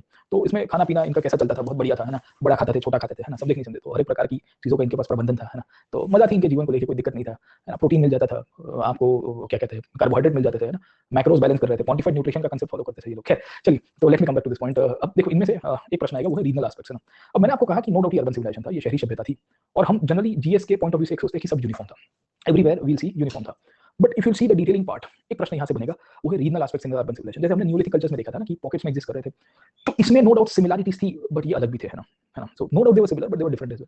तो there can be a question कि भाई discuss the regional elements of the Indus civilisation in spite of having the uniformity in certain elements, they were also different in certain way of life, है ना, give examples और illustrate with examples, इस प्रकार के question आपके आ जाएंगे। तो ये एक फ्यूचर का प्रश्न है सर, अभी नहीं पूछेगा, बट भविष्य के अंदर जब उसको डाइवर्सिफाई करना होगा ना कि भाई चलो थोड़ी मजे लेनी है बच्चों की, तो मजे लेंगे आपसे सर, ठीक है। तो आपने जो पढ़ा है किताबों में उसी के अंदर से रीजनल एलिमेंट्स आपको आइडेंटिफाई भी हो जाएंगे। अब आप जो भी इंपॉर्टेंट साइट के बारे में हमने देखा ना, अभी हमने अमरी के बारे में देखा, हड़प्पा के बारे में देखा, और भी साइट्स के बारे में कल देखेंगे सर, है ना। Tomorrow we will see multiple sites, है ना, मतलब एक से एक साइट देखेंगे, मोहनजोदड़ो को पढ़ लेंगे, फिर आपके हड़प्पा को पढ़ लेंगे, है ना, फिर चाणूदरो है, कालीबंगन है, टोटल 10-15 साइट है सर, 10 साइट तो कम से कम देखेंगे हम लोग। ये 10 की 10 साइट्स के जब हम लोग स्टडी करेंगे तो हमको पता चलेगा कि रीजनल एस्पेक्ट्स बहुत मिल जाते हैं सर, ठीक है। अब इनको रीजनल एस्पेक्ट्स को अगर हम लोग जनरलाइज करके लिखा है या कॉमन एलिमेंट्स को हमने जनरलाइज करके लिखा, अब रीजनल एस्पेक्ट्स की खासियत क्या है सर, ठीक है। तो याद रखिएगा कि urban does not means that all और even most of its has the urban character sir, ठीक है। अब इसके रीजनल एलिमेंट्स के अंदर ये डिफरेंस कहां-कहां दिख रहा है सर। We find कि the difference can be seen that in spite of it was called as urban civilization, we'll also find elements that it had a large existence of village communities within the civilization, and this village communities actually provided the Harappans in the form of the food, labor and raw materials, है ना, agriculture agriculture सब यही दे रहे थे। इन्हीं regional aspects में हमको पता चलता है कि the sites that were located in the Harappa basin were initially bigger and now we can also find the sites which are located on the Ghaggar Hakra are bigger than the Harappa, है ना। तो जैसे आप हड़प्पा मोहनजोदड़ो को बहुत बड़ा मानते थे, अब आज की तारीख के अंदर राखीगढ़ी हो गया है सर, है ना, 200 हेक्टर से भी ज्यादा हो गया है, 200 हेक्टर प्लस हो गया सर, गेटिंग अपॉइंट। तो रीजनल एलिमेंट्स दिखेंगे, तो आप ऊपर से नीचे की तरफ आओगे, नीचे से ऊपर की तरफ आओगे तो बहुत सारे वेरिएशंस दिखते हैं। सो अगर आप कहते हो कि there was uniformity in planning and uniformity in settlements, we can see huge variations where small towns can also be seen and big towns can also be find, and small towns can be included like Amri or Lothar or Chanodaro, which are very moderate settlement, but in spite of moderate settlement they perform the same functions like the bigger cities, getting upon. We also find settlements which are very small than 5 hectares, 5 Hector तो मतलब कुछ नहीं होता sir, ठीक है। तो आपको कुछ साइट्स आपको 200-250 हेक्टर के ऊपर मिल रहे हैं जहां 40-50 हजार के लोग देख रहे हैं, कुछ में आपको कहां दिख रहा है सर, ठीक है। And this are spread across all the region. तो आपको खास करके नीचे की तरफ आओगे ना सर, ये वैसी साइड्स है जो मूलतः से रोपर को छोड़ के, रोपर पंजाब में है, बट बाकी सारी साइड्स आपको lower part of the Indus civilisation Gujarat में दिखेगी, सिंध के समुद्र किनारे के ऊपर दिख रही है sir, getting upon. So we see that इनके यहाँ पे जो रीजनल एस्पेक्ट है, रीजनल एलिमेंट है, उसमें तो आपको दिखता है वेरिएशंस के अंदर, डिफरेंसेस के अंदर, वो था कि in spite of uniformity in planning we find the settlement size is not same, first point is clear. In spite of urban civilisation there was huge presence of village communities that were actually contributing to the development of the Harappans, समझे नहीं समझे, getting upon. So majority of the cities were depend on the village and the village were actually supplying the food, raw material and labour to the Harappan people and Harappan cities. क्योंकि 40,000 लोग अगर एक शहर में रह रहे हैं तो इतना बड़े मॉन्यूमेंट्स को नहीं बना सकते सर। इतने सारे मॉन्यूमेंट्स को बनाने के लिए आप बोल रहे हो कि मोहनजोदड़ो में 40,000 की पॉपुलेशन थी, तो 40,000 लोग इतना बड़े शहर को बना देंगे, तो यू नीड लेबर। ये लेबर कहां से आता था सर? ग्रामीण विस्तार से। तो ग्रामीण का भी उतना महत्व है। तो वी सी कि अर्बन का मतलब ये नहीं कि 100% अर्बन था, there were certain states and cities which were kind of very much urban and but there were certain places जो ग्रामीण विस्तार में भी हमको मिल जाएंगे सर। इसी के अंदर आपको रीजनलाइजेशन के अंदर दिखेगा कि ग्रिड पैटर्न जिसे हम लोग कहते हैं वो 100% ग्रिड पैटर्न तो कहीं पे थी नहीं, the grids actually did not cross to right angle sir, है ना। एंड वी फाइंड कि प्लानिंग और साइज के बीच में कोई फर्क, बहुत फर्क आपको कोरिलेशन कोई मिलेगा नहीं, है ना। कभी-कभी आपको स्मॉल सेटलमेंट्स दिखेंगी बट प्लानिंग सेम दिखता है, कभी-कभी लार्ज दिखती है पर प्लानिंग अलग दिख जाएगा सर, गेटिंग अपॉइंट। तो हमको पता चल रहा है कि इनके यहाँ पे कॉमननेस सब जगह पे नहीं थी सर, है ना, वेरिएशंस बहुत सारे दिखेंगे। वील आल्सो फाइंड कि लोथल की प्लानिंग और कालीबंगन की प्लानिंग को जब हम लोग कंपेयर करेंगे तो कालीबंगन भले लोथल से बड़ा है पर Lothal is more refined compare to Kalibangan sir. कुछ जगह पे सिटाडेल है ही नहीं, कुछ जगह पे सिटाडेल मिल जाएगा। कुछ सिटीज आपको 2 पार्ट के अंदर डिवाइड कर रहे हैं, ये धोलावीरा ने कहा कि हम 3 पार्ट में डिवाइड करेंगे। तो आप अगर कह रहे हो कि यूनिफॉर्मिटी है across all the cities and towns, तो we see multiple differentiation as well. आप मॉन्यूमेंटल बिल्डिंग को ढूंढ रहे हो, आप देख रहे हो कि ग्रेट बात है, आपके पास ग्रेनरी है, आपके पास असेंबली हॉल है, आपके पास रिजर्वायर्स बन के आए हैं, but not in every city we find the monumental buildings. We find कि मॉन्यूमेंटल बिल्डिंग्स आपको लिमिटेड सिटीज के अंदर और टाउन्स के अंदर ही मिल रहे हैं। तो आप कह रहे हो कि हम तो अर्बनाइजेशन के रूप में थे, तो आज की तारीख में 2000 से ज्यादा साइट निकल के आई है कि सब में मॉन्यूमेंटल बिल्डिंग नहीं मिले। इनफैक्ट रॉ मटेरियल अलग था सब जगह के ऊपर। आप सिटाडेल में देखोगे तो बर्न्ड ब्रिक्स दिखेगी और नीचे के टाउन में जाओगे तो आपको मड ब्रिक्स दिखेगी। तो सिटाडेल में रहने वाले लोग थे, वो कहते हैं कि भाई हम तो हमारा जो है अच्छा मजबूत बनाएंगे, नीचे वालों को बोले कच्चा मकान बना के दे दो सर, गेटिंग अपॉइंट नॉट, है ना। वी सी दैट सौराष्ट्र के अंदर आपको स्टोन दिख जाएंगे यूज, मैंने आपको बताया धोलावीरा कच्छ के अंदर सर, ठीक है। और सिटाडेल भी आपकी स्टोन रबल मशीनरी से बना हुआ है। वाटर मैनेजमेंट भी सब जगह पे अलग है sir, getting a point. So we see water management में आपको कुएं दिखेंगे मोहनजोदड़ो में और सिंध में, but if you go in Punjab you not find the wells, समझे नहीं समझे। इकोनॉमिक बेस सबका अलग अलग था सर, है ना। कुछ सेंटर्स ऐसे थे जो सेंटर्स ऑफ प्रोडक्शन के रूप में थे, चानोदरो, बालाकोट, नागेश्वर, लोथल, वहां पे बीड मेकिंग से लेके शेल मेकिंग से लेके अलग अलग प्रकार की इंडस्ट्रीज का डेवलपमेंट हो रहा है। But in certain towns and certain cities we find only political और more of the power centre was there, getting a point. तो वी सी दैट सब जगह के ऊपर अपने कैरेक्टर्स थे, सब ने अपने बरियल प्रैक्टिसेस को अलग अलग रखा है। किसी में आपको हाफ बरियल दिखेगा, मतलब या half cremation and half burial दिखेगा, किसी में आप देखोगे तो कंप्लीट बरियल दिखेगा। किसी एरियाज के अंदर अगर आप देखोगे रिलीजियस प्रैक्टिसेस में आपको मूर्ति दिखती है और आपको पता चलता है कि टेराकोटा की मूर्तियां दिखेगी मदर गॉडेस के रूप में हम लोग जिसे पहचानते थे सर, गेटिंग अपॉइंट। और कुछ जगह के ऊपर हमको कोई इमेजेस नहीं दिख रहे, तो क्या हम लोग कह सकते हैं कि यहाँ के लोग प्रकृति पूजन करते थे sir, getting a point. Half burial का मतलब हाफ क्रिमेशन था, मैं भी आपको पढ़ाऊंगा बरियल प्रैक्टिसेस के अंदर कि पहले डेड बॉडी को क्रीमेट करते थे और फिर जो बचा कुचा मसाला होता है ना, शरीर की हड्डियां वड्डियां होती थी, उसको फिर बरी कर देते थे सर, है ना। तो उसको फिर दफना दिया करते थे। कुछ जगहों के ऊपर आपको ज्वेलरी बेस्ड बरियल दिखता है, मैंने आपको पहले भी बताया था कि लोग वो है ना बकरी के साथ दफना देते थे या कुत्ते के साथ दफना देते थे ना, ज्वेलरी के साथ दफना देते थे। बट ये कंडीशन आपको यहाँ दिखेगी। तो कहानी क्या चल रही है सर, है ना। हम जिसे यूनिफॉर्म कहते हैं, हम जिसे यूनिफॉर्म कल्चर के रूप में पहचानते हैं, इसमें ही आपको बहुत सारे वेरिएशंस दिखेंगे और यही वेरिएशंस के बेसिस के ऊपर है, in spite of having uniformity in multiple sites we see there were multiple divisions और there were multiple areas where they differed from each other, getting a point, है ना। तो ये प्रश्न आपको यहाँ से आप पूछेगा कि भाई what was the variation in the civilisational aspect of different sites that we find in the Indus civilisation, समझे नहीं समझे। तो ये प्रश्न आ सकता है कि भाई इसके अंदर से रीजनलाइजेशन के कांसेप्ट को आइडेंटिफाई करिए कि रीजनलाइजेशन तो उतना ज्यादा हम लोग अभी देखेंगे कि एग्रीकल्चर के अंदर भी आपको रीजनलाइजेशन दिखेगा, क्योंकि गुजरात में मिलेट्स का ग्रोइंग ज्यादा हो रहा है सर, है ना। ऊपर की साइड में देखोगे वीट बार्ली को ग्रो कर रहे हैं, तो कल हम लोग एग्रीकल्चर साइड के ऊपर आएंगे तो और इसके अंदर वेरिएशंस को देखेंगे। बट आपको मोटे-मोटे तौर के ऊपर जब हम लोग एक कांसेप्ट के अंदर एक साइलो में देखते हैं, क्योंकि जीएस में एक पॉइंट ऑफ व्यू हमारा बन जाता है कि अर्बन था, सब जगह पे कॉमननेस थी, नो, अर्बन था, कॉमननेस थी, पर इसी में उतने ही वेरिएशंस थे सर, गेटिंग अपॉइंट। और ये वेरिएशंस के पीछे के कारण यहाँ पे क्लाइमेट भी हो सकता है, ज्योग्राफी भी हो सकता है, उनकी सोशियो इकोनॉमिक कंडीशंस भी हो सकती है सर, समझ में आया आपको सर, ठीक है। तो ये एक सेकंड पार्ट है इसका, जो जनरली हम लोग ऑप्शन में डिस्कस करते हैं। जीएस में एक पॉइंट डिस्कस हो जाता है कि अर्बनाइजेशन के फीचर्स बता दीजिए, है ना, कि इंडस सिटीज हमारे स्मार्ट सिटीज को कैसे हेल्प कर सकते हैं इन द एडमिनिस्ट्रेशन। उससे ज्यादा आपको जीएस में पूछता नहीं है, बट ऑप्शनल में तो क्या एक ही प्रश्न के 3-4 डायमेंशन आएंगे, हाउसेस के ऊपर से अलग से प्रश्न आ जाएगा, हड़प्पन्स की सस्टेनेबल आर्किटेक्चर के ऊपर बात करिए सर, ठीक है। So this are all the points जहां से आपके प्रश्न आते हैं। कल हम लोग जब कंटिन्यू करेंगे तो पहले मैं आपको साइट्स के फीचर्स बता दूंगा। साइट्स के फीचर्स क्यों याद रखने हैं, क्योंकि जब मैपिंग आता है और जब कोई भी क्वेश्चन आएगा ना तो उसको इंटरकनेक्शन के लिए आपको ये फीचर्स पता होने चाहिए सर, है ना। क्योंकि जब आप जस्टिफाई करोगे ना दूरी पॉइंट्स को तो इन सब में से ही आपको लिखने पड़ेंगे, है ना। तो इसके लिए ये सब चीजें याद रखने की आवश्यकता है कि भाई इनको कैसे लिखेंगे, एग्जांपल्स के रूप में, इलस्ट्रेट विद एग्जांपल्स आता है ना, तो आपको ऑटोमेटिकली याद रहेंगे। और मैपिंग में तो जरूरी करना ही है, तो 8-10 साइट मुख्य है, ऐसे तो बहुत सारी साइट्स आपको दिखेगी, but at least you should know कि which are the important sites. और फिर उसके बाद हम लोग कल इनकी एग्रीकल्चर के ऊपर जाएंगे, इनकी सब्सिस्टेंस पैटर्न के ऊपर चले जाएंगे, वाटर मैनेजमेंट के ऊपर चले जाएंगे, एंड विल आल्सो सी कि इनकी फूड की कंडीशंस कैसी थी, और फाइनली इकोनॉमी के ऊपर चले जाएंगे। इकोनॉमी में इंटरनल ट्रेड भी देखेंगे, एक्सटर्नल ट्रेड भी देखेंगे। तो आज मंगलवार हुआ, तो बुध गुरु शुक्र शुक्र तक मोस्ट प्रोबब्ली हम लोग खत्म करेंगे, फ्राइडे तक खत्म हो जाना चाहिए सर, है ना। मैं फ्राइडे से ज्यादा एक्सपेक्ट नहीं करूँ, क्योंकि मैंने 3 से 4 क्लासेस प्लान किए थे ऐसे, तो टाइम टेबल में तो उल्टा सुल्टा हो जाता है, क्योंकि टाइम टेबल में क्या है कि पीछे का टाइम है गुप्ता पीरियड का, पोस्ट गुप्ता पीरियड का, उसको हमने लिखा तो है टाइम टेबल में कि हम 4-5 क्लास देंगे, बट आई फील दैट कि उसमें से क्वेश्चंस कम आ रहे हैं, तो उसकी जगह यहाँ पे ज्यादा टाइम देंगे तो ज्यादा ठीक रहेगा सर, ठीक है, सब्जेक्ट नहीं समझे तो विल सी, क्वेश्चंस के ऊपर से हम लोग डिपेंड करते रहते हैं, तो मैं पीछे एनालिसिस करता रहता हूँ, जब भी आगे का कंटेंट हम लोग फॉर्मुलेट करते हैं सर, है ना, कि भाई क्या किया जा सकता है। तो आज यहाँ कंक्लूड करते हैं, एक दो बच्चे के डाउट से ले लेते हैं सर, है ना। अंकित का क्या डाउट है बेटा? Hello hello sir. हाँ Ankit, good morning sir, thank you for bringing this course sir. हाँ जी बोलिए बेटा। Sir, one I have one doubt sir, मैंने पढ़ा था कि इंडियन प्लेट जो था क्रिटेशियस पीरियड से मूव होने लगा ट्रायसिक पीरियड यूरेशियन प्लेट में की ओर। तो उस समय जब अभी ह्यूमन का ओरिजिन ही नहीं हुआ था, तो पहले ही वो मूवमेंट हो गया, उसके बाद से अफ्रीका से वो अलग हो गया, और उसके बाद से कैसे ह्यूमन ओरिजिन माना जाता है कि अफ्रीका में हुआ? देखिए अफ्रीका में 5 मिलियन ईयर्स अगो के आसपास का ओरिजिन कहता है सर, ठीक है, ह्यूमन फॉसिल्स का। सर, तुम और उस मूवमेंट हो गया था, ओरिजिन से पहले ही मूवमेंट हो गया होगा, उसके पीछे अलग अलग हाइपोथेसिस है, बट आप टेक्निकली देखने की कोशिश करिए कि ये जो प्लेट का मूवमेंट हुआ होगा उसी के इर्द गिर्द हुआ होगा मोस्ट प्रोबब्ली, है ना। तो आगे पीछे हुआ होगा मोस्ट प्रोबब्ली, अगर ओरिजिन से पहले मूवमेंट हो रहा है तो फिर जो फॉसिल का क्या कह सकते हैं कि ट्रांसफॉर्मेशन पॉसिबल नहीं है, क्योंकि मूवमेंट बाद में ही हुआ होगा, इसके लिए फॉसिल्स आपको बटे हुए मिल रहे हैं, आधे फॉसिल्स यहाँ पे मिल रहे हैं, आधे फॉसिल्स यहाँ पे मिल रहे हैं। जैसे क्रिटेशियस पीरियड का टाइम पीरियड जो है 135 से 70 मिलियन तक है, उसके बीच तो ह्यूमन का ओरिजिन हुआ नहीं था, 5 मिलियन पहले एविडेंस मिलता है। तो ट्रांसफॉर्मेशन हुआ होगा, might have people have been travelled, है ना, कुछ ना कुछ लेके गए होंगे सर, है ना कुछ। और दूसरा क्या है कि ये प्लेट टेक्टोनिक्स का मूवमेंट ऐसा तो है नहीं कि हम लोग हाईवे पे चलते वैसा हो गया, है ना, कि फटाक से 50 किलोमीटर क्रॉस कर दिया 2 मिनट के अंदर, तो इसका मूवमेंट होने में भी टाइम लगा होगा, इसके लिए ट्रांसप्लांटेशन हुआ होगा फॉसिल्स का, और ह्यूमंस के रिमेन्स भी यहाँ से वहाँ ट्रैवल किए होंगे सर, ठीक है। बट अभी तो यही थियरी को मानते हैं, समझ में आया कि नहीं आया, तो इसके ऊपर फिर थोड़ा पढ़ो, आगे बढ़ो का कंडीशन हम लोग क्रिएट करेंगे, समझे? ठीक है, थैंक यू। ठीक है। Sir good morning. हाँ सर मेरा डाउट था regarding societal development in neolithic age. Sir आपने बताया था कि उस टाइम में नियोलिथिक एज में most probably tribal level organisation होती थी, प्लस वहां पे domestication of plants and animals हुआ था। फिर सर आपने उससे डिराइव किया कि प्राइवेट प्रॉपर्टी और ओनरशिप का कांसेप्ट आपने डिराइव किया। तो सर जनरली ट्राइब्स में तो ऐसा नहीं होता कि कम्युनिटी लिविंग होती है और सब चीजें आपस में शेयर करते हैं। प्राइवेट आवाज कम इको आ रहा है। हाँ, प्राइवेट प्रॉपर्टी का मतलब ये था कि कम्युनिटी ने ओन किया होगा मल्टीपल एनिमल्स को। अब से फॉर एग्जांपल एक क्लैन साथ में रह रहा है, कबीला है, so they might be living together and they might have owned certain group of animals, समझे कि नहीं समझे, है ना। तो उससे भी हमको पता चलता है कि प्राइवेट कांसेप्ट डेवलप हुआ ना, कि ये 50 जानवर ये फलाने कबीले के हैं, 100 जानवर फलाने कबीले के हैं, तो उसके बेसिस के ऊपर आपको प्राइवेट ओनरशिप का कांसेप्ट दिखेगा, समझे? जी सर, और सर मेरा ये भी डाउट था कि फर्स्ट टाइम ये रीडिंग हो रही है अभी सब्जेक्ट की, हाँ। तो सर अप्रोच कैसे, क्योंकि आगे का पढ़ती पीछे का याद ही नहीं रहता, मतलब मेन बुलेट पॉइंट याद रहते हैं, इसलिए सर। देखो क्लास अटेंड और उसके बाद आप रीड करिएगा, और उसके बाद जब सेकंड टाइम करो तब नोट्स मेकिंग करिएगा, और वो भी स्लाइड्स को बेस बना के, समझे? तो फर्स्ट टाइम होगा तो याद नहीं रहेगा, समझने के लिए तो जरूरी है ना फर्स्ट टाइम में, तो अभी पहले समझो, उसके बाद आगे, ठीक है सर।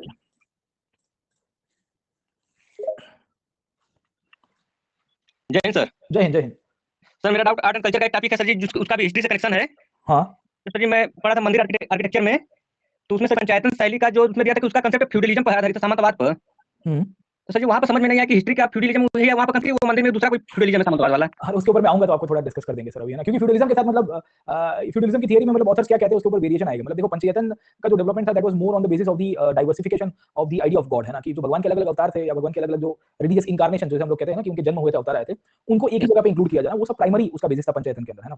या आप देखोगे तो एक ही संप्रदाय के विशेष भगवान होंगे, उनको इंक्लूड कर दिया जाएगा, जैसे ये दशावतार के अंदर आपको दिखेगा कि विष्णु जी के अवतार मिल जाते हैं, या धीरे-धीरे जैसे सोसाइटी में रिलीजियस बिलीफ को इंक्लूड किया गया, राजा ने सोचा होगा कि भाई मुझे ये फलाने संप्रदाय को इंक्लूड करना है या कोई एक संप्रदाय को इंक्लूड करना है, तो इसके लिए पंचयतन के अंदर आपको तो सामंतवादी पर्सपेक्टिव इसके साथ लिंकअप किया जाना, तो ऑथर ने अपना ओपिनियन दिया होगा। तो जैसे आगे चलेंगे ना फ्यूडलिज्म के ऊपर चलूंगा मैं, क्योंकि पंचयतन बनता है गुप्ता एज के और उसके ट्रांजिशन के बाद सर, है ना, और उसके बाद ये फ्यूडलिज्म के साथ ये लोग जोड़ते हैं, बट डायरेक्ट कोई एविडेंस ऐसे नहीं है, but I will come back to the theory जब आएंगे उसके ऊपर तो चर्चा करेंगे, ठीक है?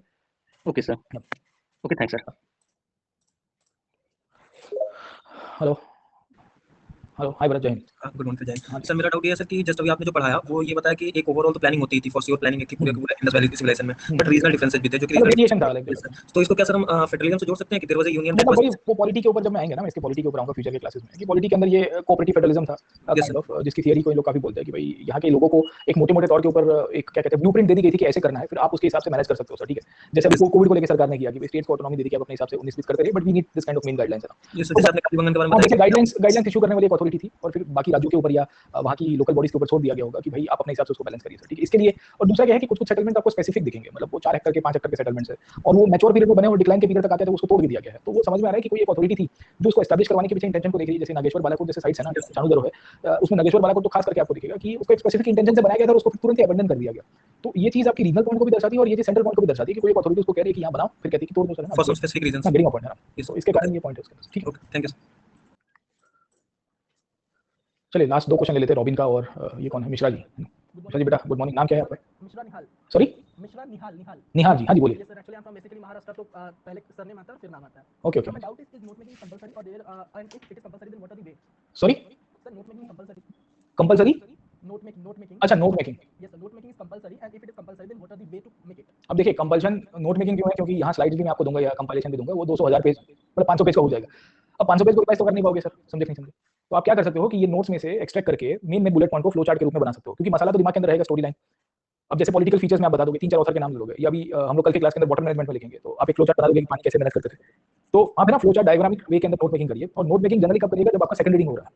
ऑप्शन में फर्स्ट रीडिंग में नोट मेकिंग करोगे तो बुक से ज्यादा उससे मोटी नोट्स बन जाएगी। 400 पेज की बुक होगी तो 700 पेज की नोट। यस सर, यही प्रॉब्लम हो रहा है। तो अभी मत करिए सर, अभी सब्जेक्ट को समझिए, विषय वस्तु को जानिए, और जो टॉपिक खत्म हो रहा है उसको एक दो बार रीड करिए और फिर स्लाइड्स के साथ कोरिलेट करिए, उसमें से नोट्स बना दीजिए कि स्लाइड्स में जो चीजें नहीं लिखी है वो बुक के अंदर लिखिए, फ्लो चार्ट में लिखिए। क्योंकि अगर आप पैराग्राफ में नोट्स बनाओगे ना तो अल्टीमेटली वो बुक जैसा ही हो जाएगा। There is no point. Note should be concise, note should be readable and minimum time में मैक्सिमम रिवीजन होना चाहिए, अंडरस्टैंडिंग होना चाहिए।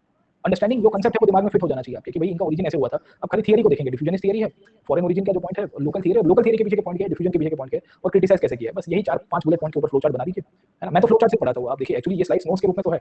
हां, ये स्लाइड्स किसके रूप में है? फॉर एग्जांपल मैंने आपको कल के क्लास के अंदर भी बताया था कि इनके यहाँ पे जो ज्योग्राफिकल स्प्रेड है, ये देखिए ये नोट्स के रूप में हमने लिख दिया। ये एक्चुअली नोट्स के रूप में तो है सर, बुलेट पॉइंट्स के अंदर हमने डाला हुआ है, ये भी नोट्स के रूप में ही डाला है हमने। तो इस तरह से कुछ करिए, आप अपने हिसाब से बनाइए, है ना। तो वो ज्यादा ठीक है, समझे। जैसे ये ओरिजिन थियरी है, ये ओरिजिन नोट्स के ऊपर हो गई, इसकी ज्यादा आपको जाने की, क्योंकि स्टोरी तो आपको दिमाग में क्लियर है ना। इसकी क्रिटिसिज्म हमने कल देख ली, इसकी ओरिजिन की पॉइंट देख ली और कैसे कंक्लूजन की तरफ गए वो भी देख लिया सर, समझे। यस सर, ठीक है, चलिए, है ना। All the best. Thank you sir. हाँ चलिए रॉबिन, हाय रॉबिन, बताइए। Good morning. Yes sir, actually ये जो अपना बुक है उपेंद्र मैम का, हाँ हाँ, पेज टू पेज कवर करना है या फिर नहीं नहीं नहीं, पेज टू पेज नहीं, टॉपिक टू टॉपिक करना है, topic to topic. Means topic to topic sir, पूरा बुक रीडिंग लेना है? हाँ पूरा बुक रीडिंग तो करेंगे ही हम लोग, है ना, क्योंकि उनमें से कुछ कुछ एक्सट्रैक्ट आपको अच्छे मिल जाएंगे। बट उसमें यही है कि क्लास के बाद करिएगा, तो वो क्या 1A 1B 2A 2B और फिर बाकी सारे बॉक्सेस में उन्होंने आर्कियोलॉजिकल फाइंडिंग्स की बहुत सारी बातें की है, उसको आप स्किप कर सकते हो, क्योंकि क्लास में पढ़ा होगा आपको पता है कि ये टॉपिक मुझे पढ़ना है सर, ठीक है, बाकी सबको निपटा देना, समझे कि नहीं समझे। अब जैसे ओरिजिन थियरी उन्होंने नहीं दिया है, as far as I know उन्होंने दिया है कुछ कुछ पॉइंट्स को, बट डिफ्यूजनिस्ट अप्रोच को उन्होंने क्रिटिसाइज करके वो पॉइंट्स लिखे, बट जो ट्रांजिशन हुआ है वो पॉइंट डायरेक्टली नहीं दिया गया, तो आपको स्लाइड्स में मिल जाएगा, समझे। Okay, thank you sir. चलिए last question of the day, कौन है? पल्लवी का प्रश्न है। Hello hello, good morning sir. Good morning Pallavi. Sir thanks for this launching this course sir. Sir मैं आपसे फर्स्ट टाइम पढ़ रही हूँ और मैं अभी ग्रेजुएशन फर्स्ट ईयर में हूँ। तो सर मैं ये जो यूपीएससी का प्रिपरेशन करना चाहती हूँ, तो एक एनसीईआरटी का ओवरव्यू मैं ले चुकी हूँ, 6 to 12 तक पढ़ चुकी हूँ, और ये ऑप्शनल के लिए आपसे फर्स्ट टाइम पढ़ी हूँ। सर काफ़ी अच्छा लग रहा है कि मतलब सारे कॉन्सेप्ट है ना क्लियर हो पा रहे हैं। बट सर मेरा एक डाउट था कि मैं जो साइट्स के बारे में पढ़ रही हूँ, जो भी स्टोन एज के साइट्स हैं और इंडस वैली के साइट्स, मैं सर मैं याद नहीं रख पा रही हूँ कि मतलब किस तरह से कोरिलेट करके पढ़ूँ, तो इसमें बहुत प्रॉब्लम हो जा रही है। देखिए बेटा, साइट्स को ना अलग से कभी याद मत रखिए, sites should always be understood from the way of historical development, है ना। हमने न्यूली अभी चालू करी थी और हड़प्पन पे मैंने आपको हड़प्पन के साइट्स के बारे में कुछ बताया, फिर हमने आपको आज मैचोक के बारे में डिस्कशन किया, है ना। उसको स्टोरी लाइन में याद रखोगे और 2-3 बार रिवाइज करोगे तो ऑटोमेटिकली उसके 4-5 फीचर्स याद रह जाएंगे। अभी क्या है कि as you are in the college first year, आप क्या करोगे? ग्रेजुएशन, इंजीनियरिंग या what you are studying as of now? Sir ये ग्रेजुएशन सर। मतलब आर्ट्स या कॉमर्स, साइंस क्या? आर्ट्स ही है सर। बहुत बढ़िया है, नहीं बहुत अच्छा काम किया आपने, मतलब you are on the right track, हमारा ऐसा नहीं हुआ। तो एक चीज याद रखिएगा कि आप जो करो उसको स्लोली एंड स्लोली प्रोग्रेस में लीजिए। अगर आपको अभी याद रखने के इंटेंशन में पढ़ो ही मत, है ना, आप पढ़ो समझने के लिए। आप जब समझ जाओगे तो automatically you will be able to remember the things once you revise, है ना। देखो consistency is the key for all the subjects in UPSC, even in life as well. You keep on doing that same and same, है ना, तो you will eventually attain excellence over that. आप consistent नहीं रहोगे, revise नहीं करोगे, एक बार में ऐसा सोचो कि हम लोग सर याद नहीं रह रहा है, तो एक बार में नहीं रहेगा सर, ठीक है। हम पढ़ा रहे हैं 8 साल में, 9 साल में, तो आज हमारा जो पर्सनल ग्रोथ जब मैं देखता हूँ 9 साल पहले और आज की कंडीशन, उसमें बहुत जमीन आसमान का फर्क है। कई बार पढ़ाने गया था, किसी ने मना कर दिया कि बेटा तुझसे ना हो पाई, है ना, तो मैं भी डिमोटिवेट हो गया था कि यार पढ़ाना नहीं आता हमको। अभी पढ़ा देते हैं सर, ठीक है, क्योंकि कंसिस्टेंसी मेंटेन की है, धीरे धीरे रिवीजन किया है, चीज़ों को देखा है। आपको भी यही करना है। जितने भी फर्स्ट टाइमर है ना, जितने भी फर्स्ट टाइम स्टूडेंट्स हैं, उनके लिए पहली इंटेंशन मेरी आप लोगों को सलाह यही है कि आप कभी भी याद रखने के लिए ना पढ़िए, समझने के लिए पढ़िए। समझ जाओगे तो ऑटोमेटिकली याद रहेगा, समझ में आया? Okay, thank you sir. चलिए, है ना, आज कंक्लूड करता हूँ, कल मिलता हूँ। Tomorrow I will be discussing further, है ना, उसके ऊपर और डिस्कस करेंगे। कल हम लोग चले जाएंगे इनके वाटर मैनेजमेंट के ऊपर, इनके इकोनॉमी के ऊपर, इनकी पॉलिटी के ऊपर सर, ठीक है ना। तो अभी चलेगा 2-3 क्लास, फिर आर्ट एंड क्राफ्ट के ऊपर भी डिस्कस करना है, और युवराज कल ही क्वेश्चन ले लेंगे आपके सर, है ना। अभी 10:15 हो गया है सर, है ना, तो अभी बैक टू बैक हमारे क्लासेस चलते रहते हैं। चलिए सर, ठीक है, so I will see you tomorrow. Please take care, stay safe, है ना।